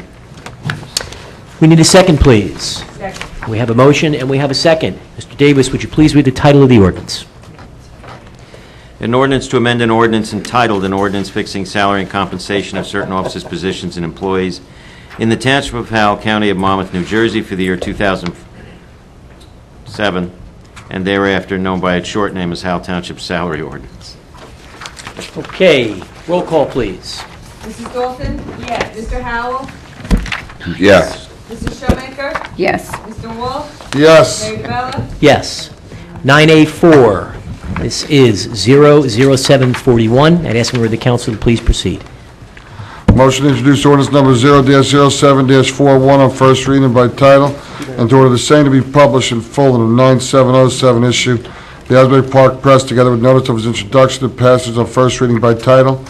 That will be further considered for final passage after public hearing in a meeting of the Township Council to be held on 10/16/07 at 7:30 p.m. prevailing time in the municipal building. Okay, we have a motion. We need a second, please. Second. We have a motion and a second. Mr. Davis, would you please read the title of the ordinance? Yes, sir. An ordinance of the Township of Howell, Monmouth County, New Jersey, amending Chapter 188 Land Use, Section 188-4, entitled Definitions and Rules of General Applicability. Okay, roll call, please. Mrs. Dalton? Yes. Mr. Howell? Yes. Mrs. Showmaker? Yes. Mr. Walsh? Yes. Mayor DeBella? Yes.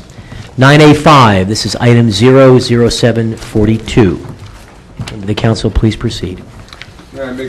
Make a motion to introduce ordinance number 0-07-42 on first reading by title, and to order the same to be published in full in the 9707 issue of the Asbury Park Press, together with notice of its introduction and passage on first reading by title. and that it will be further considered for final passage after public hearing at a meeting of the Township Council to be held on 10/16/07 at 7:30 p.m. prevailing time in the municipal building. We have a motion, we need a second. Second. We have a motion and a second. Mr. Davis, would you please read the title of this ordinance? And you want me to read the title first? An ordinance of the Township of Howell, Monmouth County, New Jersey, establishing dog kennels as a conditional use within the ARE3, ARE6, and SED zones, revising definitions regarding kennels, and limiting the number of dogs per household in all zones. Mr. Bongiovanni, you have a comment? I'd like to ask any member to also offer the following amendments. I've redrafted the resolution slightly to add ARE4 to the title, where it says ARE3, to add, and in between ARE3 and ARE6, add ARE4. And in the body, towards the end of the ordinance, section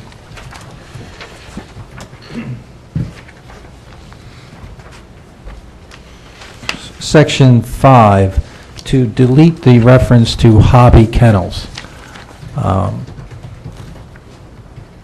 The reason for that is we had a meeting today at the manager's office. I spoke to the planner.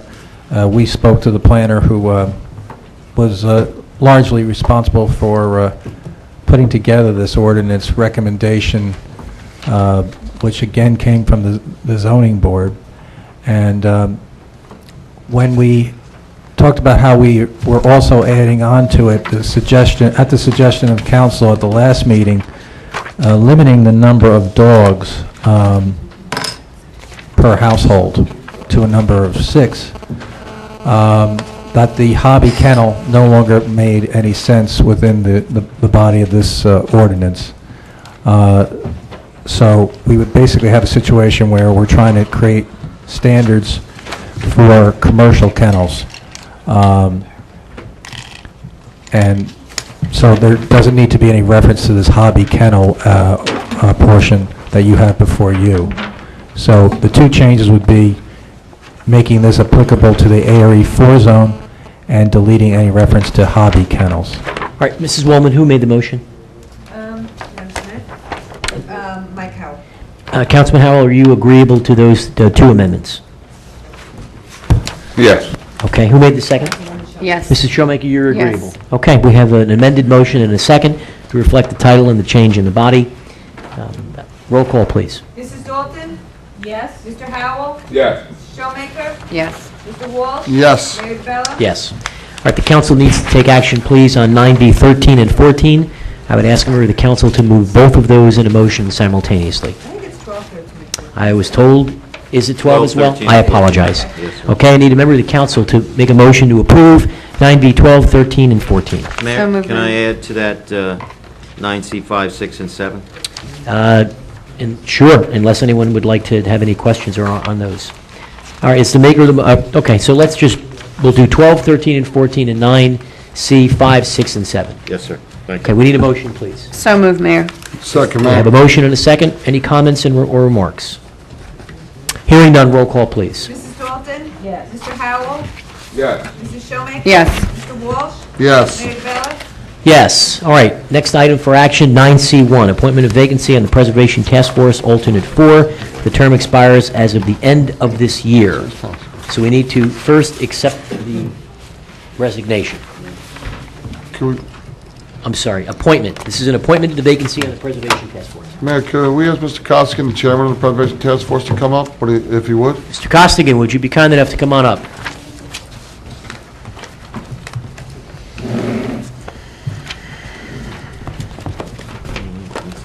Recommendations, Mr. Costigan? Well, it depends. I gave you the recommendation initially, and then that person was also looking to get on the planning board, so I said, if you're on the planning board, I don't want you to spread yourself too thinly. So, I can't remember. McLaren, Josette McLaren. Okay. Yeah, and it wasn't there's no resignation, because unfortunately, the person that we appointed passed away. That's the reason. Okay. That's my recommendation. All right, so the chairman has recommended Josette McLaren. Would someone like to make that in the form of a motion? And we had seen an application in from her applying for it, so I have no problem. I'll make the motion to appoint Josette McLaren to the Preservation Task Force, an alternate 4-member. We have a motion, we need a second. We have a motion and a second. Any comments or remarks? Actually, are there any other nominations? Okay, hearing none, roll call, please. Mrs. Dalton? Yes. Mr. Howell? Yeah. Mrs. Showmaker? Yes. Mr. Walsh? Yes. Mayor DeBella? Yes. 9C2, let's first have a motion to accept the resignation of Zoning Board Alternate Member 2, Mr. William Trethaway. We have a motion, we need a second. Second. Motion and a second, any comments or remarks? Hearing none, roll call, please. Mrs. Dalton? Yes. Mr. Howell? Yeah. Mrs. Showmaker? Yes. Mr. Walsh? Yes. Mayor DeBella? Yes. Pleasure of the council to make nominations. I'd like to nominate Tom O'Donnell to the vacancy, an alternate 2-member of the zoning board. Tom, was that Tom We have a O'Donnell? motion for Yes. Tom O'Donnell. Second. We have a motion and a second. Any comments or remarks? Any additional nominations? Trying to get a few Go more right ahead. Irish people in there, you know? Go right ahead, Mrs. Dalton. All right, we have a post office box. Do we have street address for Mr. O'Donnell? He lives on Casino Drive, I believe. Is that it? Any other questions or comments? Was he sitting there? I didn't see it. Yeah. It's in there. I looked it up. I looked it up. Are there any other comments or nominations? Okay, hearing none, roll call, please. Mrs. Dalton? Yes. Mr. Howell? Yeah. Mrs. Showmaker? Yes. Mr. Walsh? Yes. Mayor DeBella? Yes. Next is 9C3, accepting the resignation of Mr. Lieber from the Affordable Housing Advisory Committee as the chairman. We need a motion to accept his resignation. So moved, man. We have a motion and we need a second. Second. Any comments or remarks? Hearing none, roll call, please. Mrs. Dalton? Yes. Mr. Howell? Yeah. Mrs. Showmaker? Yes. Mr. Walsh? Yes. Mayor DeBella? Yes, and in turn, we need to make an appointment to the committee, the term of which expires 12/31/08. As an aside, I would imagine we don't have to also name this new person the chair. No, sir. So this person can be named as a replacement, and then pleasure of the council to appoint an existing member of the chair, or the new person could be the chair. Correct. So are there nominations to be entered? Really a loss here. A little loss on this one. Sure. The applicants, Stephen Fursick. He has put down EDC, Environmental Affordable Housing, or Citizens Advisory. Robert J. Sanders, he's indicated he's interested in any position. He's retired from Ford. And those were the two people who apparently had applications in, albeit these are somewhat dated, because these came in back in the beginning of the year. So when we advertised for appointments. Yeah, the stock of applications is dwindling, but we use them throughout the year as long as we have. Just as an aside, the current committee is comprised of Pierce Capel, Josette McLaren, Richard Dubrovsky, and Vincent Pickett. Is Dabrowski still on there? He replaced apparently Ed Skibicki. Right, is that correct? Or did Mr. Dabrowski also resign? It's in front of us. It has Skibicki's name crossed out, Right. and it says resigned. Who? Mike? No.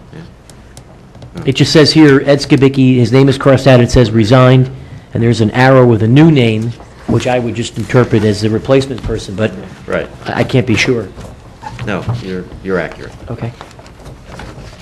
So would anyone like to make a nomination? Mayor, I'd like to make a motion that we appoint Vincent Pickett as the chair. Okay, motion for Vincent Pickett as the chair. Is there a second? Second. We have a motion and a second by Mrs. Dalton. Any additional nominations? Any comments? Hearing none, roll call for Mr. Pickett as the new chair. Mrs. Dalton? Yes. Mr. Howell? Yeah. Mrs. Showmaker? Yes. Mr. Walsh? Yes. Mayor DeBella? Yes. And for the vacancy, I'll nominate Robert Sanders. Second. We have a motion and a second to appoint Mr. Robert Sanders. Are there any additional nominations? All right, we'll close for nominations. Any comments or remarks? Roll call, please, on Mr. Sanders. Mrs. Dawson? Yes. Mr. Howell? Yes. Mrs. Showmaker? Yes. Mr. Walsh? Yes. Mayor DeBella? Yes. We've already acted on 9C 6 and 7. We're not going to talk about 10-2 tonight. 10-1, we have interim manager Schlegel has requested this item be listed. It is sponsorship of municipal parks, which is one of the things I had actually sent a memo about asking what we could do. Go ahead, Mr. Schlegel, what do you have for us? Okay, upon a request, we've actually received numerous inquiries besides the mayor's regarding the sponsorship of parks, what the rules are regarding Green Acres properties and things like that. And in my memo, you'll see that Rule 7:3625 says that of the New Jersey Administrative Code for Green Acres programs specifically addresses sponsor signage and allows signs that acknowledge sponsors of or contributors to the acquisition or development of the parkland, donors of equipment or services in support of the operation and/or maintenance of the parkland or recreation and conservation facilities, or other entities that conduct activities on behalf of the parkland, including the managing agency for the parkland. Really, what this says is that any time on Green Acres property that you have any kind of sponsorship or anything donated or anything like that, it must stay within that project. So the money cannot go anywhere else other than to that particular, whether it's a park or that particular project. We have no guidelines set for township-owned properties. So that may be something that you want to look into, because we do have nothing on the books regarding that. Well, it was my recommendation, and I sent it, this goes back, I think, to when Mr. Davis was last the manager. It was on my little to-do list to try and identify opportunities where we could get sponsors. Let's just use Bonham, for example. We explored that. We did. It's going to cost a lot of money to maintain that field on an ongoing basis, and perhaps there's a business or a consortium of businesses that would like to be the sponsor for the snack bar, or would like to be the sponsor for the parking lot, or would like to be the sponsor for whatever it is in an effort to raise funds to help offset the ongoing upkeep and maintenance of those parks. And we have a number of them. Lake Louise, what have you. Someone wants to name the pavilion the Howell Ornstein Pavilion, and they'd like to put their name on a shingle, and they pay $5,000 or $10,000 a year for that. I don't see any reason why we wouldn't want to solicit funds to do that. So, However, we need to put an ordinance in place. We do. To I don't- address Right. township-owned properties. yeah. I would need a clarification from the CFO regarding the solicitation of funds. Is that? I don't think that falls within the realm of soliciting donations. Yeah, it is sponsorships. Other government entities have already done it. So I think, we can defer to the attorney, but it's been done before. You have Poland Spring Center down in Toms River, so certainly I think, it's something that is allowed. I think we would need to come up with a process, some kind of guideline then on how we want to go about that.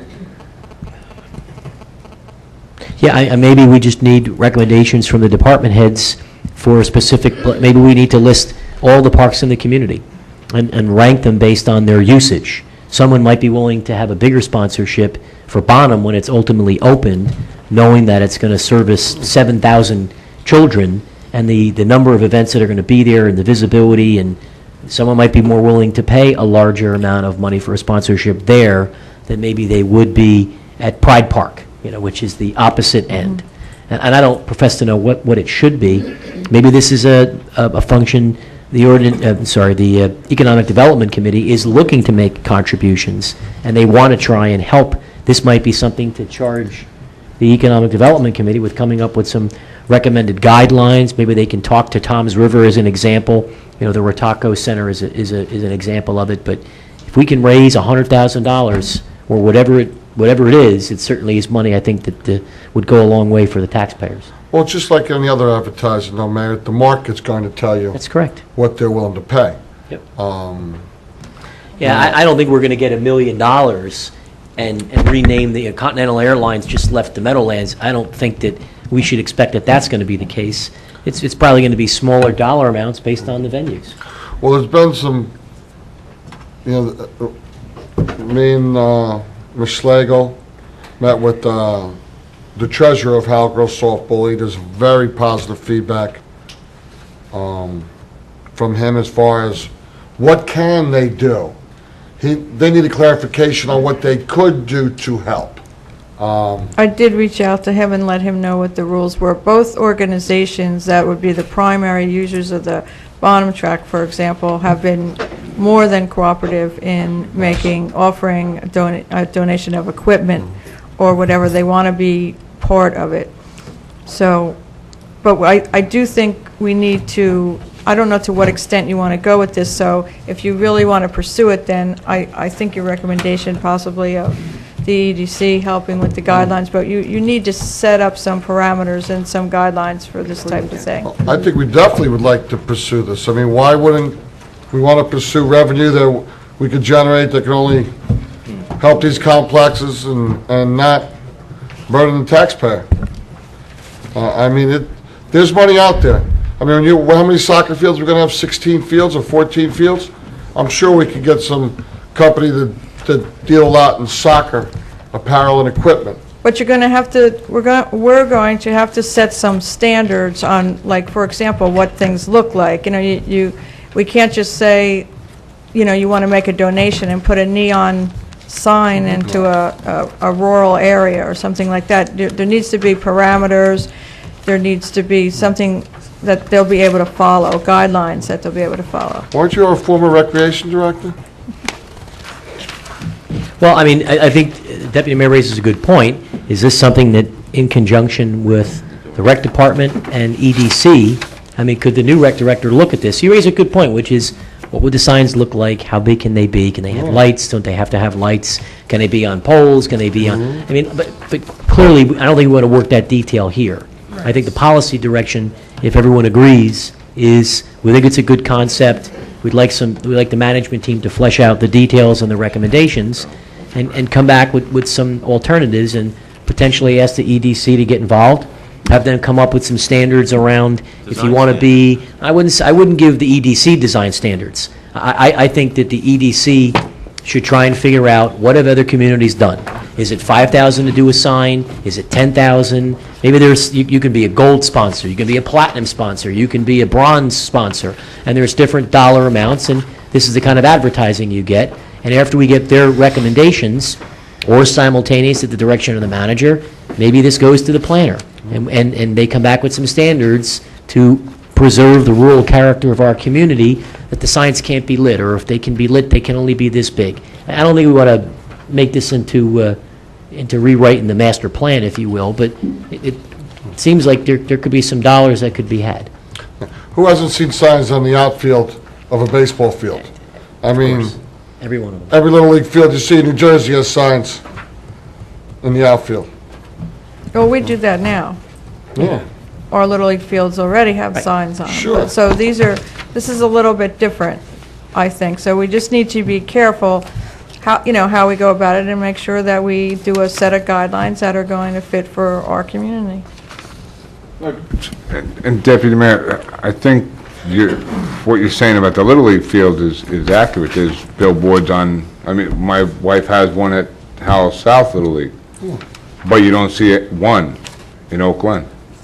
It's Green Acres money. Although we could, so long as the funds went specifically just to maintain Oak Glen. That's correct. And I don't know that, I just don't know that it's been a priority, and we've looked to do it. I mean, maybe you can put in there at Oak Glen, or maybe there's a sponsorship for the entity. Maybe there's a sponsorship for any of the dwellings inside the entity. And that's where I think if the EDC would like to make an impact, that might be something they can help.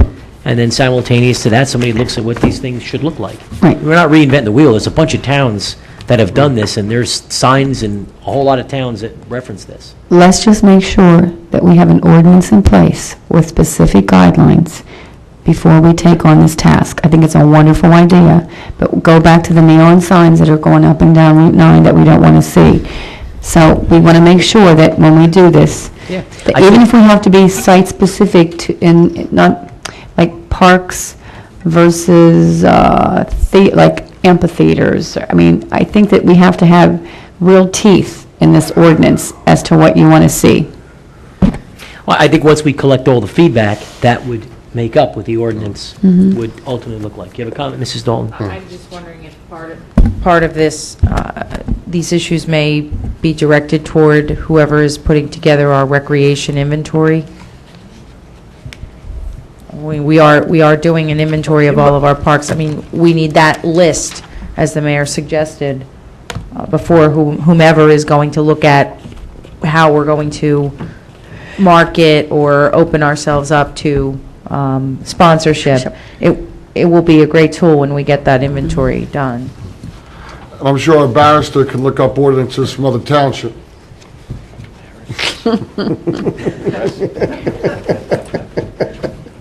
I think we'll probably have an ordinance unique to Howell Township. All right, so are we clear in our direction? You're going to Yes. talk to EDC and the rec director? and Absolutely. You'll give us an update on when we could expect the status? Yes, And the sports organization, just so you know, Mayor, were very enthusiastic about helping. very cooperative. They all want to help. Very, very They cooperative. have no problem whatsoever. I mean, I explained to them some situations about equipment that'll be site-specific for the bottom track that could not be theirs, or could they help us in purchasing it? They said, absolutely, we would love to try to help. So, both soccer organizations and the softball organization have been terrific, and they're willing to chip in and help find the sponsors, bring them to the table, and help to subsidize the cost of, it's going to be spent over there at that bottom track. And Mayor, I believe Howell Girls Softball wanted to help purchase the infield machine because they didn't want to see you driving that old Ford pickup truck with the chain link fence behind it, trying to drag the field. All right, so we're clear on that. Do we have, under information, I just think we need to add onto the agenda, the council received two different memorandums, one dated August 27th. We need to take definitive action on Redwood. Maybe we can have this on next week. There's a memo here to us. It asks, we need to take action. So I think, I mean, I don't know we want to talk about it tonight. On Redwood. No, Redbud. It says Redwood Right, Road. that's the one off at 9. Yeah, it says here, limited use roadway. Oh, right. Redwood Road. Attached is correspondence from NJDOT. My recommendation is we proceed, please advise. So I think maybe next week, we'll just add this. Is that agreeable? You gave us another one, Township of Howell, from Jacob Dabrowski, Lakewood Farmingdale Road. Attached is correspondence. We need to act prior to September 20th. So should this not be acted upon next week? Yes. Okay. Can you send both those down this way? Sure. And then in addition, I received a letter, I only got it this evening, it's dated August 24th, but it was in the office tonight. It's from Jerome Cavatello, the Executive Director of the Manasquan River Regional Sewage Authority. don't tell me that's stuff It's in an there. invitation, Mrs. Schlegel was copied, as was Mr. Nunziato, Mr. Peters. It's an invitation to a meeting at the authority on August 31st at 12 noon. It says, we'd like to take this opportunity to brief you and your staff on the status of our ongoing investigation into complaints made by township residents who live in the area of intersection of 3rd and Smith. Meeting will take place at the authority in Havensbridge Road in Howell. Please RSVP by the 29th. But I only got the letter today. I'm not able to be there. I have The 31st It already happened. correct. I mean, so it's a little late that we received this. I don't know, Mrs. Schlegel, did you get your copy of this? I certainly did. Did we send someone to this Yes, Friday, we the did. 31st? Okay. And it was in everyone's box as soon as it was received. I'm sure it may have been. I got to the office tonight, and so, Ms. Well- Schlegel, myself, and one of our Mercer representative, Jesse Tantillo, were there. are we going to get a report I on was going this to give it in my manager's report. next week? Well, Tonight. tonight, All right, does the council want to have the manager's report now when we finish the agenda? Mayor, I think, because we forego our correspondence, I'd like to just review a couple of things, if that's That's not... whatever You can the start council with would like her. to did we want to do our reports now then? Well, we could do reports now and then do the hearing of citizens? That's fine. Is that, you Yes. guys tell me. Yes. I'm okay with that. Great. Couple things Go ahead, I'd like to- Mrs. Schlegel. Well, you want to start, Mrs. Showmaker? Why don't you go first, Mrs. Schlegel? Because you may cover some things that others have questions on. The first thing I want to say is I'd like to congratulate Estita Bushkin, our purchasing agent. She will serve as the 2008 president of the Governmental Purchasing Association of New Jersey. So that's a good thing for Howell. Congratulations. Want We me to have- sing? No, that's Want me okay. to sing this week? I did attend the meeting Friday at MRSA, and with the executive director, Jerry Savatello, and they have agreed to install 2 new manhole covers that contain activated carbon filters to help with the odor. In addition, and they will be installed over the next 2 weeks. They will also install, at our recommendation, an additional vent pipe upstream at Route 9 and Sunnyside, which should also help. That won't be done, though, for about 2 to 3 months. They're working on getting that equipment.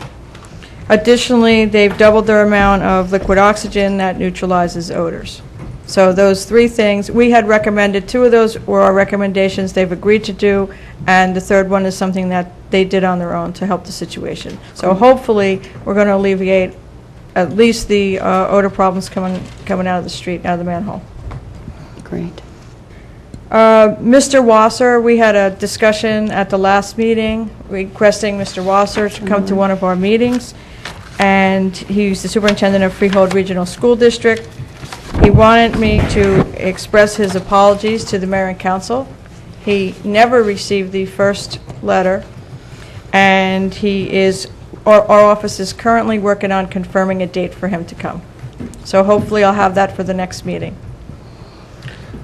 And I'd just like to remind everyone that next Tuesday is September 11th, and I'd like to invite any of the residents to visit our 9/11 memorial to reflect on the horrific events of 9/11 and to remember those who lost their lives in that event. That's it. Anything else, Ms. Schlegel? That's all. Okay. Any other members of the council who'd like to? I do. Councilwoman Showmaker? Yeah, I have a couple of things. First of all, Helene, I would like, I was down by the Linens and Things in Howell Township, and they had their sidewalk sales out again. I thought we had an ordinance that did not allow that to go on. That, they always have stuff out there. So that means, we don't allow anybody else, so we don't want them. Code enforcement. It's just not, it doesn't look appropriate for the plaza. It's not fair to the other businesses there, that they're there. I wanted to make sure that on our community forestry status report, I think that goes to, we have to have our year-end review. That goes through the shade tree, doesn't it? I can't remember. I was on shade tree, but I can't recall. Yes, it does. So we don't have to be No. concerned about that. No. They're usually on top of that. Right. My next comment is something that I've seen this address has come up before since the day I've sat on this thing, on this dais, and 80 Scenic Drive. This is the same issue in front of me, that's been in front of me. Bruce, how long? Long time. Long time. Too long. This is another issue that it just, as a 7-year seated councilwoman, when I see this for 7 years, I don't understand the issue.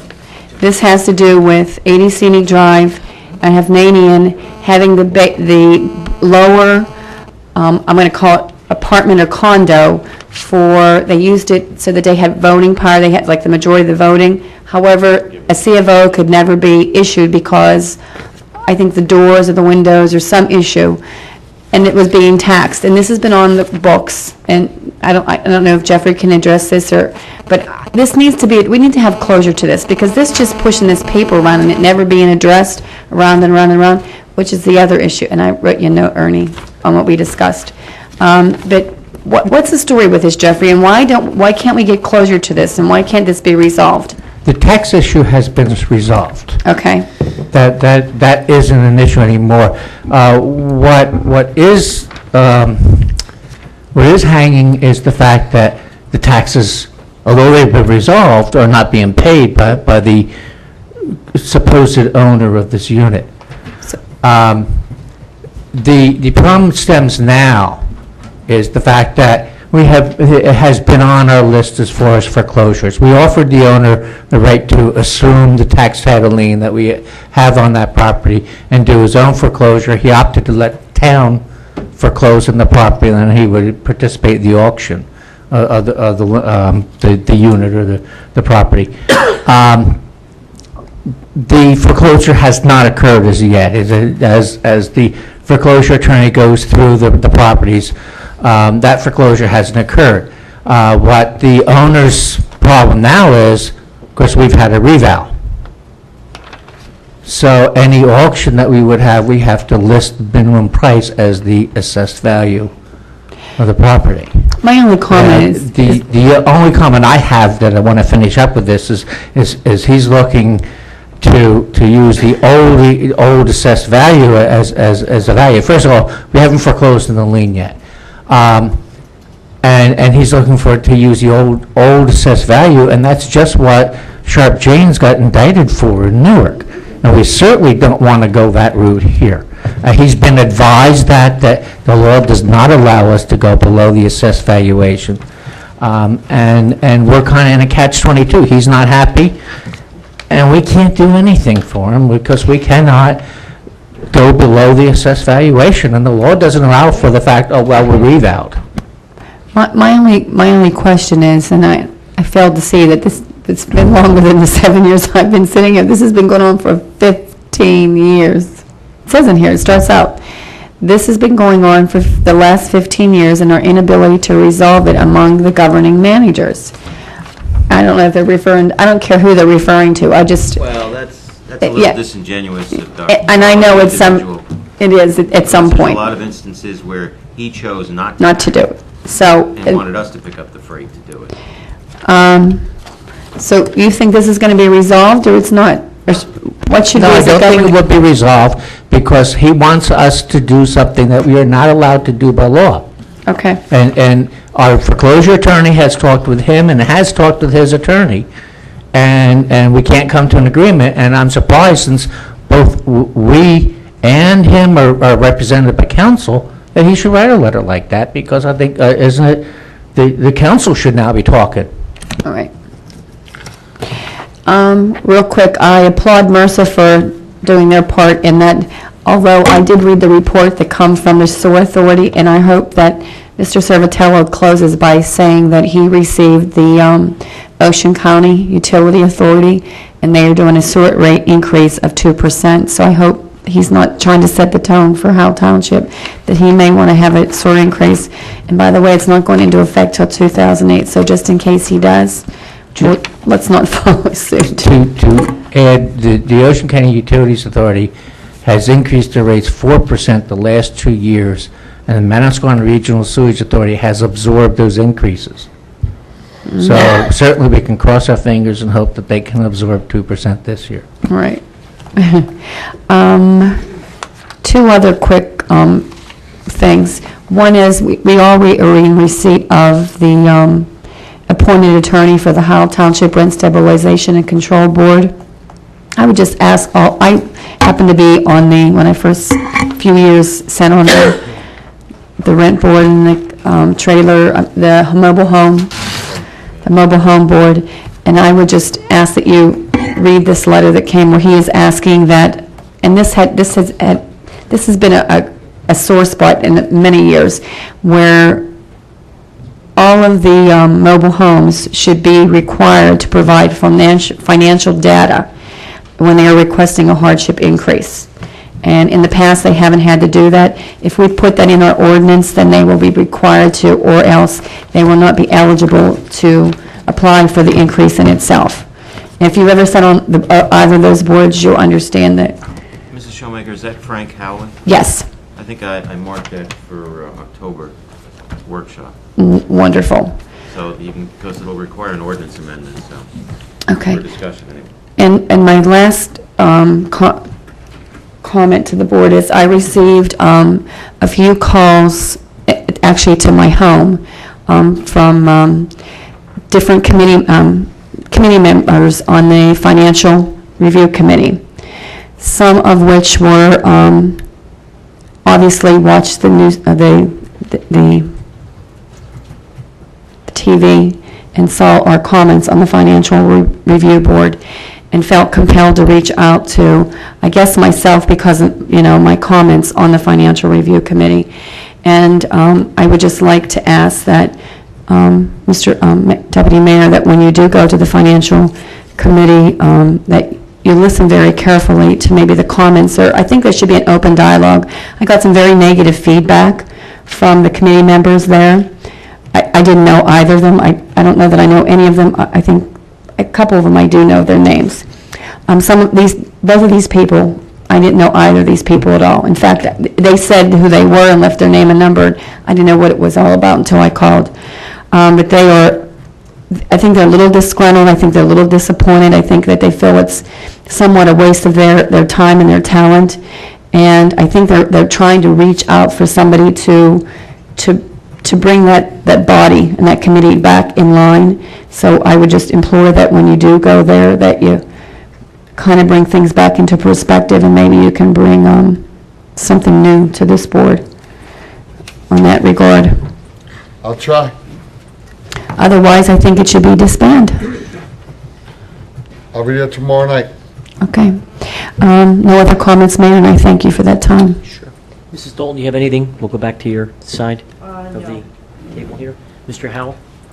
Mayor, just two things, really quick. I'd like to also put on for the workshop in October. You sat on the planning board, Mrs. Showmaker sat on the planning board, I've sat on the planning board, that the council adopt an ordinance that requires applicants that go before the zoning board or the planning board to stop bringing the 11 by 17 maps and bring something in a digital format that they can pull the screen down and everybody can see it. Any exhibits that they need to bring, no more hanging them up with those 4 clips and the 3 light bulbs, bring it in a digital format so that it has to be on the screen. Like a PowerPoint? Let PowerPoint would be fine. What you're suggesting is they would need a LCD projector. And Correct. they would use a computer device then to put the image on the screen for better amplification for the audience and the planning board members. Correct. Do we have a projector? The township has multiple projectors. I believe we do. My only concern would be for pro se applicants, people who are doing something on their own, that they would not have access to that kind of equipment. Small law firms, even those pieces of equipment, last time I priced one were at least $1,700. So my only concern is that we would not be showing some kind of discrimination against those who are acting on their own.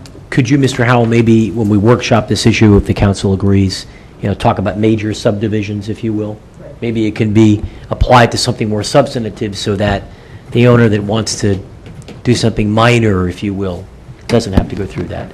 But are we agreeable to put this on for a workshop? Yeah.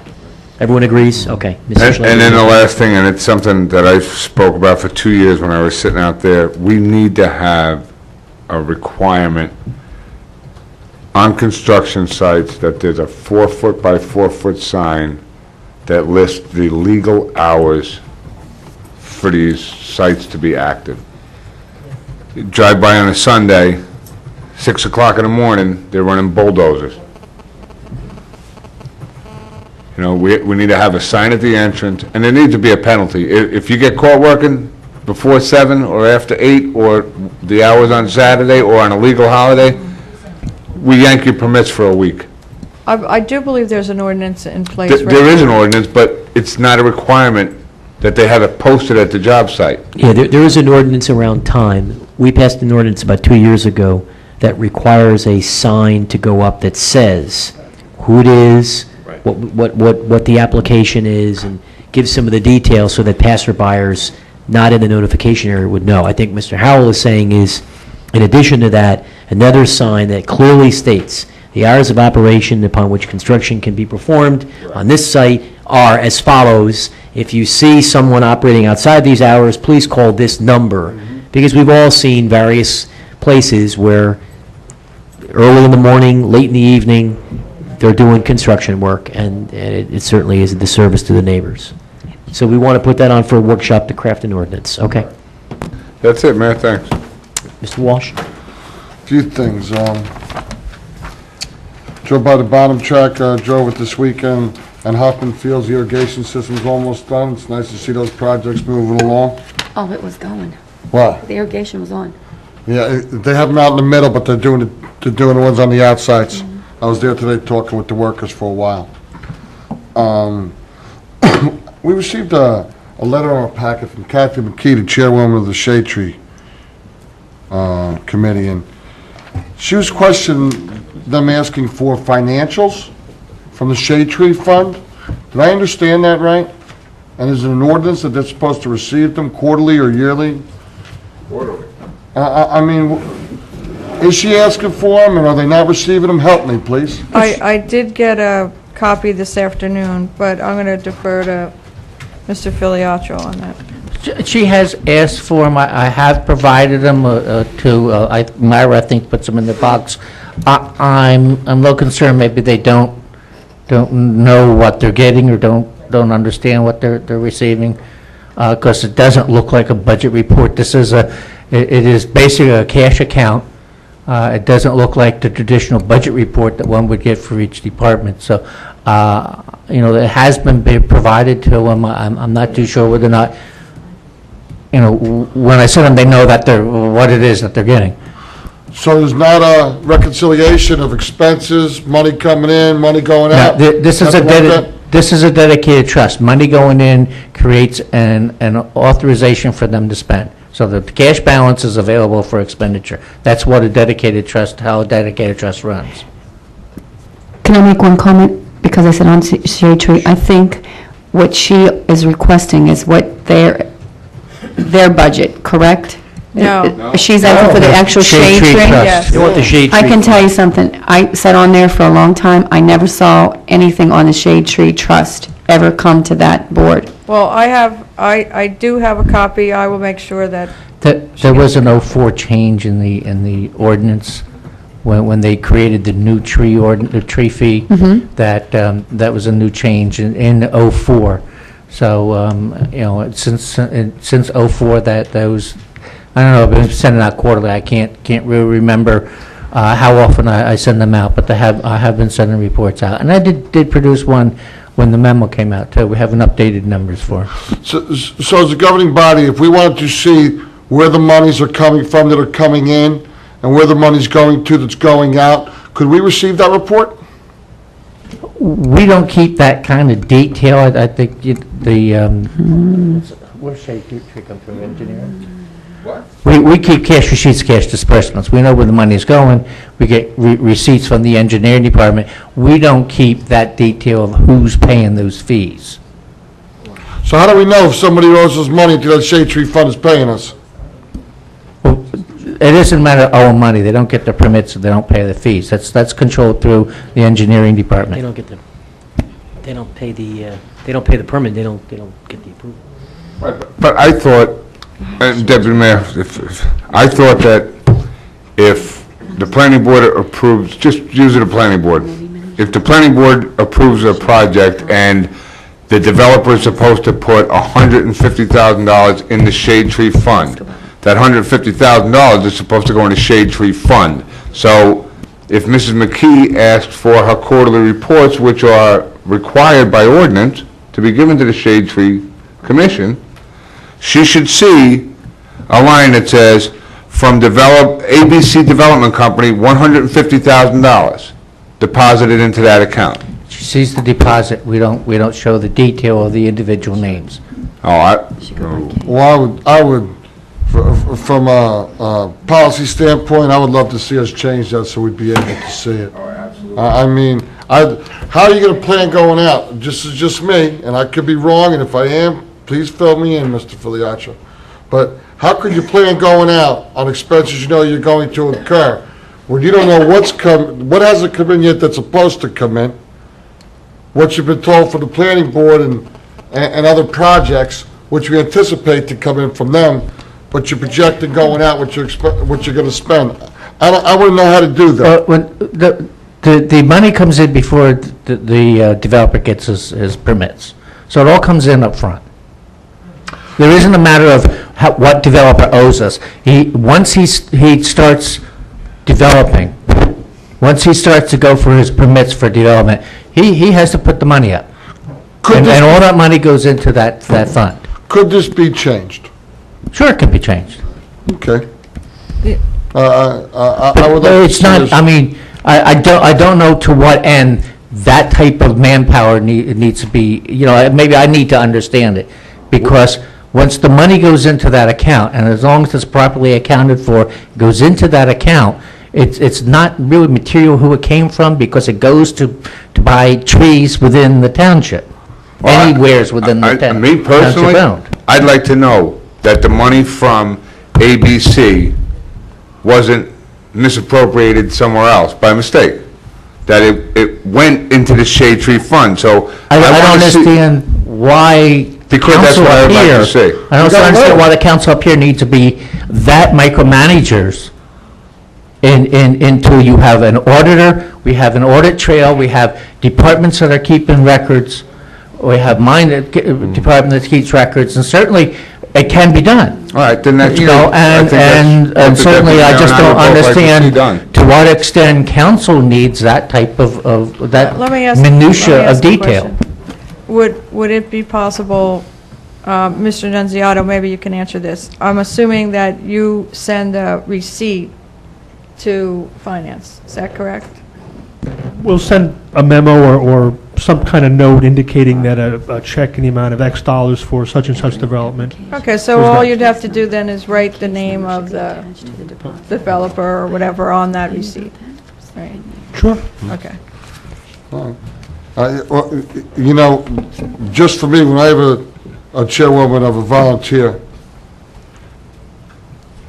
committee, saying that she's asked numerous times, and I understand what you're telling me you've given her. To me, that wouldn't be acceptable either, that's all. There's no way for me to see what's coming in and if what's going out is going where it's supposed to. I would like to see that changed. I also spoke to the Freehold Regional Superintendent's office, Mr. Wasser's office, and it was said to me that they'd like to know what we would like him to discuss with us so that he could be prepared and bring data or information. There is a big meeting September 20th. That's a Thursday at Main and Pine in Englishtown, and the board will be speaking about redistricting. The demographer will be there, and that's at the Freehold Regional High School. That's for the district meeting there. I'll try to make it there on the 20th. Another member of, a citizen of Howell told me they went to the last two, they've been discussing some of the redistricting. But that's primarily what the meeting's gonna be about Thursday, September 20th. I think the issue of what we wanted Mr. Wasser to comment on, at least it was my recollection, is what is the plan specifically for Howell High School? Because the data that they gave us, the information that Mr. DeCastro, our liaison, gave us, would suggest that they are virtually at capacity at Howell High School, and other high schools in the regional district are significantly below capacity. And so we were told the last time by their public affairs officer that it was a tweaking, not a redistricting, and that it wouldn't have to happen again, that they did not need another high school, but now they might. I just think that we want to get the information, and since our meetings are televised, a lot of Howell residents, I think it'd be great to have Mr. Wasser come here and be prepared to explain the report that Mr. Nicastro gave us that basically said, for some reason, if you go to Howell High School, you're awfully crowded. If you go to Manalapan High School, doesn't seem to be a crowding problem at all. And to me, that it's a concern. And I know we're in agreement on this. It's a concern to me, too. I think that's why we want them to come here, and we're not trying to be adversarial, but, this is an issue that, whether people realize there's a separate regional board they all find their way to the governing body in this town and ask us to intercede and try and be their advocates. Well, I would just like us to see us put something in writing to them, what we'd like to discuss. Can Mrs., I mean, unless anyone disagrees, I think Mrs. Schlegel sent them a letter recently. Maybe we can send them a follow-up letter saying, we want you to come and talk about Howell High School and why it's so close to capacity, and what are your plans? Not a problem. Okay. And just a couple more little things. I spoke to Senator Singer in depth about this, making the center and the villages a safe haven. And he said he really doesn't see why we can't make it a safe haven. He's told me the same. And I would like to see it happen. Well, yeah, apparently Mr. Sanasak has indicated that there are certain requirements. Senator Singer told me the same thing. And what we've been told is that Mr. Sanasak's office has determined that it does not qualify. That's correct. And there seems to just be, I think maybe it's a communication problem. Safe haven, an official safe haven, according to the Office of Emergency Management, must meet certain requirements, okay, to be an official safe haven. But making, I don't want to say unofficial, but an unofficial safe haven is possible. But to meet, I believe, according to Mr. Sanasak, who's the OEM coordinator, that an official safe haven there is a set of requirements that must be met for it to be classified as an official safe haven. But I will certainly contact Mr. Sanasak and get the particulars. I'd appreciate that. And just some little, the Howell Historical Society's having a bake sale Saturday, September 15th from 9 to 2 at the Old Schoolhouse. Is that where it is? Where's it at? At the Mackenzie Museum. I'll be stopping by for some nice jam and preserves and some baked bread. If I heard Mrs. Smith right the last time. I just had a couple. Mrs. Schlegel, do we have any sense with respect to the Howell First Aid Squad and the review of application fees and monies that came out of their escrow? We had talked about at the last meeting, the council had given some direction to perform a reconciliation.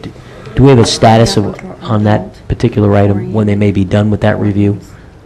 It's another 7-year thing. No, but I'll follow up. Okay. Anything else on the reports from officials? Okay, we need to go to public portion. We have 3 individuals who've asked to be, we need to extend the meeting, okay?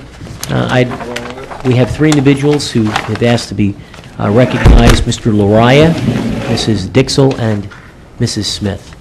So the council agree to extend the meeting until 11:30? Yeah, of course, let's hear all 3. I'll make a motion to extend the meeting since there's only 3 people. Second. Okay, so we have an agreement to extend. I don't think we need any more formalities. Mr. Lariah, welcome, sir. Good evening. Come on up. Thank you.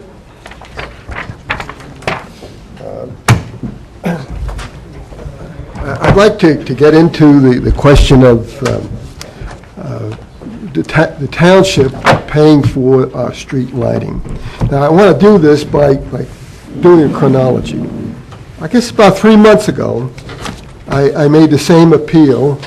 So my understanding that the township is responsible for paying for our street lighting. Sir. Hold on one second. Mr. Mondriani, you have a comment? Just like to interject respectfully.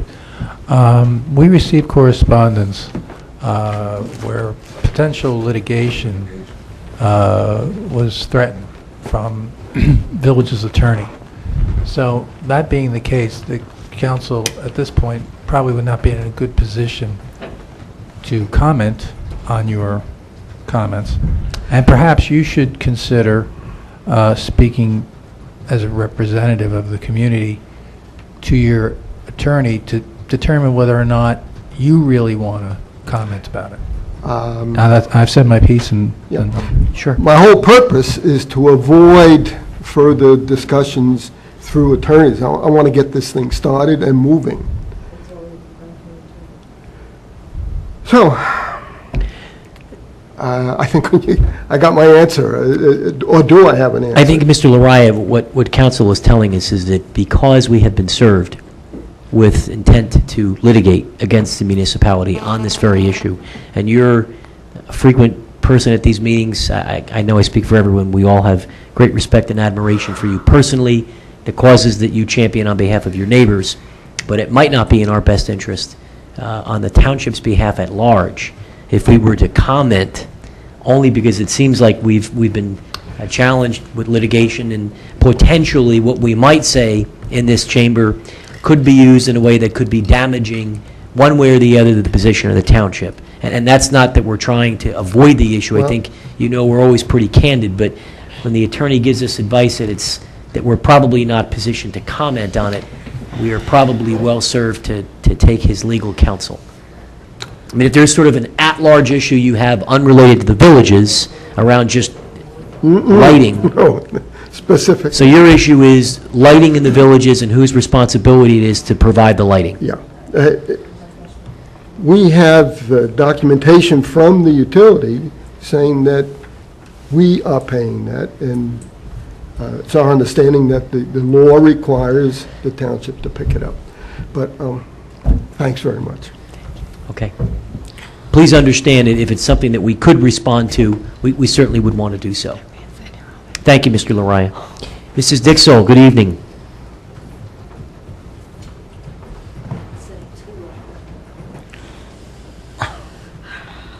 The older I get, the more lame I get. You're doing just fine, Miss Dixon. How are you, Mrs. Dixell? How can we help you?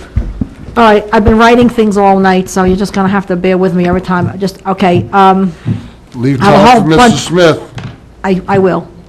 I have a whole bunch of little comments. One was, I just want to say about my Board of Ed report with honoring the kids. Are you going to honor these 10 kids or whatever from, that I gave you the Board of Ed report? I hope you guys are going to honor these 10 kids who came in first and second in the whole nation in this Technology Student Association. I mean, I'd love to see them brought in here from the Howell High School and the elementary schools. As you know, Mrs. Dixell, we regularly look for opportunities. I just got through your packet only about a day ago, so I've not even had the opportunity to direct any recommendations to the clerk's office to invite these young people, but as you saw here tonight, any chance we get to get young people in here, we will do it. That would be very encouraging to them to keep going and doing what they're doing.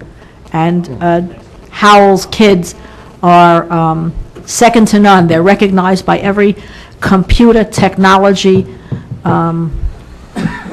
organization and magazine. And I just want to say, Sylvia LaCitra and the Villages people helped pass the technology referendum that got us there. So they just keep going, and it's wonderful, but we need to recognize them publicly, and I think that would be wonderful if you did. Okay, also, Michael's has stuff out all the time, out in the street, so you add them to your list. Mercer. I sat here and I listened to that whole conversation when they were here, and they said that the problem started when Mercer put the new lining in. Is Mercer willing to put a new lining in? Because there's like a bend or something in the lining. No, Are they it's- willing to do that? No, there is a new line in. There was a new lining put in, but the problem started when they put the new liner in. That's correct, but these actions that they're taking now should significantly help with the problem. It should do away with the problem. I hope so. Okay, Cablevision. When does the contract with Cablevision expire so that the villages in Surrey Downs can get on Channel 77? We have a lot of elderly people in both developments that have no way of knowing what the heck is going on in this town. Do you have Cablevision, or you No, have? we have Grandview. So does Surrey Downs. I'll have to get that information for you. They were supposed to have had that a long time ago. No, I believe it, I think it's 2010, but let me, That they were threatening litigation or something against Cablevision because they weren't responding and whatever, you know, I heard that a couple of months ago. Yeah, Mrs. Dixell, the only update is that the state, our franchise agreement, which predates everyone on this council, because there are multiple years, is slated to come up for a renewal, and I believe that Mr. Savino is our liaison internally and has worked on the cable franchising agreement, and when Mr. Chudetsky was here, maybe it was the end of last year or the beginning of this year, he gave us an update, and they were collecting comments about what we would want to request as it relates to the new franchise agreement. In addition, and I don't know whether this is practical or not, but with the advent of certain legislation the state passed, which has allowed telephone companies, for example, to become involved in cable television, which has slightly changed the franchising laws. I don't know whether the villages could petition a different carrier to come in outside of the franchise agreement if you're not a part of the current agreement. So that might be something that Cablevision has Channel 77. that they own. Well, yes, they So have as a public 77. service to elderly citizens, I agree with you. and people who are shut in, and people who are ill, and people we should don't be get part out. of the agreement. So could this township possibly, on behalf of the two developments here, and more than 3,000 people in two developments, could they possibly send a letter to Cablevision as a public service? I mean, yeah, we'll pay for it, definitely, and they're going to raise our fee, but you know what? People need to know what's going on here, and they don't. It would So, give Mr. them an Schlegel, you're gonna opportunity look to into know what's going on and how their government runs. You're going to look into that, Mrs. Schlegel? Yes. Great. Okay, also, I got a whole bunch of stuff. Okay, no commercial development on Sunday, add that to your sign. I turned in the new Chase Bank a couple of months ago because they were out there digging and bulldozing on a Sunday. Okay, with reference to, I know what you said about the possible litigation, can the township authorize Mr. Bongiovanni to respond to our lawyer, because it hasn't happened yet? We're not going to discuss that. I'm just asking the question. I was told by my board to ask the question. Thank you for asking the question. I follow their direction, they're my board. So, if it's possible, okay, they're my bosses. Barbara, they're all back there shaking their heads, going, no. Yeah. Something tells me those three wise men don't tell you what to do. Yeah. All right, Mrs. Okay, Dixon, what else do you have okay, for us? listen, okay, the neon sex signs on Route 9, weren't they supposed to be at one time, did you guys pass an ordinance to turn them off? Unfortunately, And- Mrs. Dixell, that the law provides grandfathered protection to the businesses that have been pre-existing and have been there. The law that has been more recently changed creates new requirements going forward, but it has been attempted for probably the 8 years that I've been involved in paying attention to this issue in this town. You cannot go back to someone that has had an approval and say, take down the sign. We'd all love to do it, but unless something recent has But changed, have you Mr. passed anything Bongiovanni, yet? please update this. Unless it meets the state criteria of Right. pornography or obscenity, in which case the state solely can prosecute, then we're not allowed to... They have grandfathered protection. Too bad, because I know Mrs. is too Schumacher bad. was very adamant about taking anything down that's hanging in the window or suggestive or God knows what else. I have multiple phone calls and multiple letters to the owner of the one location on McDonald's who said that they met with one of the five of us, which we found out was a total lie. And I have had the manager's office call on my behalf probably 6 times, and I've got 2 letters, and they have failed to acknowledge, because I was going to meet with them and ask them to take down some of Right. the less appropriate material in the Don't- window. Right, don't we have design standards? Can't we suggest it to They them? have- No, the mayor's correct. Our office has contacted that particular business. I think 6 is 6 is probably an probably, understatement. right, an understatement. Because I actually was so disgusted with their art, I said, call them every day if we have to. I want to meet with these people. And I would still also like Fell off the face a of the letter earth. or something to go out to the owners of the clock building. What a nightmare that thing is. We have Mrs. design Schlegel was standards, you know, for that. Please, somebody, you own the damn property, clean it up, do something, paint it, I don't care, whatever. Okay, Blue Claws Field is Pine Belt. They're the sponsors, so maybe you can reach out to the Blue Claws and find out how they've done it. That's a big baseball field, Pine Belt, Chevy, or whatever, they're sponsors of that field. Reach out to them and find out how they did all that stuff. I'm sure there's a bunch of bucks tied up there. So, again, I'm going to ask you again, like I always do, the buffer at 9B9, what is going to happen with these bonds for Manasquan River Park? You giving more bonds back? Do you have a question, Mrs. Dixell, around? Yeah, well, why, Manasquan when are we- River. Yeah, when are we getting our buffer? Aren't you sick of hearing me?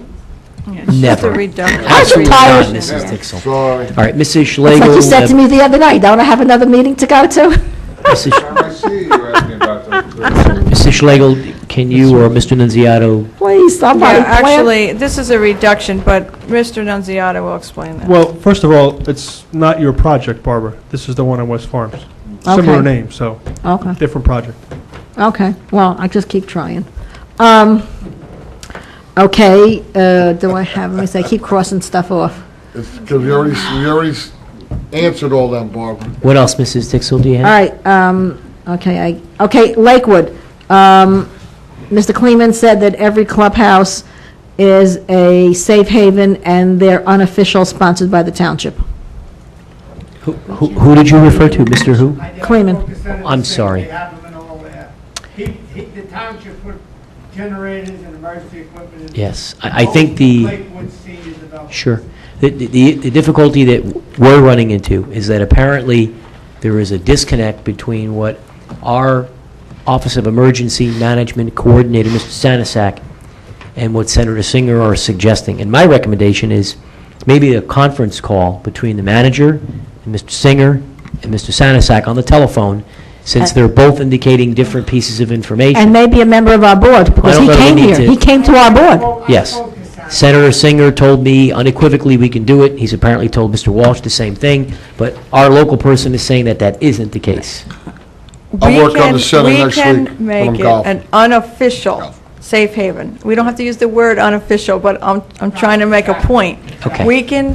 The township can say that the village's clubhouse is a safe haven. It is not an official safe haven in That's what he's been saying. Okay, so in what an emergency, but these safe havens, they're called safe havens. They are technically safe havens, but they're not an official safe haven. Now, I do know Chief Carter, to his credit, did try to find some grants that would actually pay for generators, but he was unable to do that for So- the senior clubhouse. Just to clarify, this has to do with money, because there's things that need to be Generators, appropriated to make that. electricity, right. Yes, so the fact of the matter is, if it's an unofficial, you're not getting the thing, basically is what they're telling you. From OEM. From OEM. Right. Well, but can maybe one of my guys, or Joe Mastari or Richie Kleeman, comment, because Mr. Stanisak was at the clubhouse. He came to a meeting on specific. Barbara, I would strongly suggest that what Ms. Slagle, the manager, has said, that she have a conference call between herself and OEM to clarify exactly, because I think she's been told very clearly, and maybe it needs to be put in writing. This way, there is no confusion or lost in translation. Does that sound fair? That's Okay, right. I now- think this is this is just a Semantic. semantic. Okay, You're right. Thank you. The village's ballroom is on the second floor. Stanisak was saying he would have no trouble with the big pool room on the first floor. I'll make a list, we'll check it twice. Okay, now, the last thing I want to say is, Mayor, Yes. when it came to the police contractor for the budget night, you were the only one out of everyone on the council that did vote against that.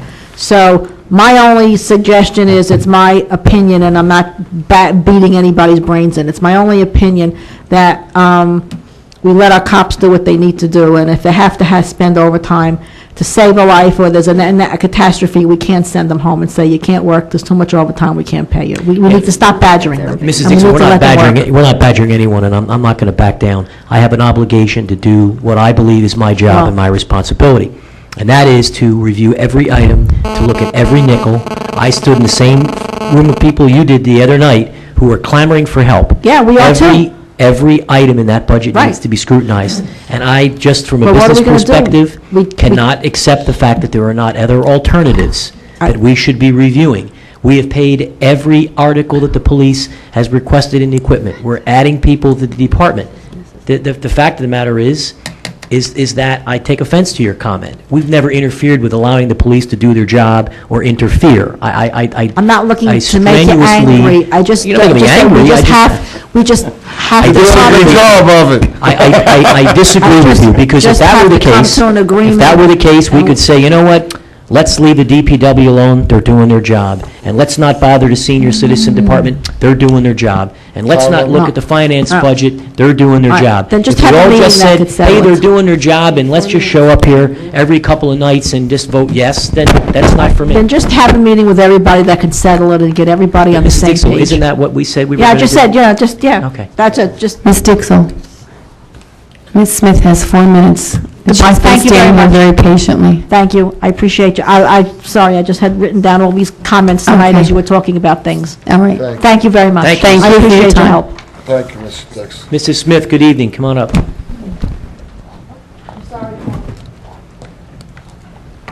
You know, I sit here when everybody makes comments in public, and then when I make comments, you guys get upset with me. Sorry. I can imagine. Pauline Smith. Hello, Mrs. Smith, how can we help you? Firstly, for Don, why was 9B10, the award of contract for the environmental resources inventory, removed? We haven't received it's administrative, Jeffrey, can you explain it? We haven't received from the state yet, okay. There's a grant that we had to add to the budget. We don't have state approval on the addition to the grant. We did pass the Chapter 159 last meeting. Okay, We're still waiting state approval. Another question in regard to But that. everything's okay with that, just Does to it let you still know. go forward on the 14th? Yes, you can still Okay. move forward on the Yeah, it just 14th. wasn't acted upon tonight. Yeah, but No, you're okay, there's a okay. meeting scheduled for the 14th for kickoff for this thing, which is before your next meeting, right? Is your Yes. meeting in 2 weeks? No, we have a meeting, No. we have a meeting on the 11th, do we not? No, the Oh, the 18th. 18th. See, so that's my No, concern. you're okay to go with the Okay. kickoff meeting. Secondly, do we still have, and if we haven't, I'm very unhappy and have missed it, an ordinance in the township that prohibits the removal of topsoil from the township?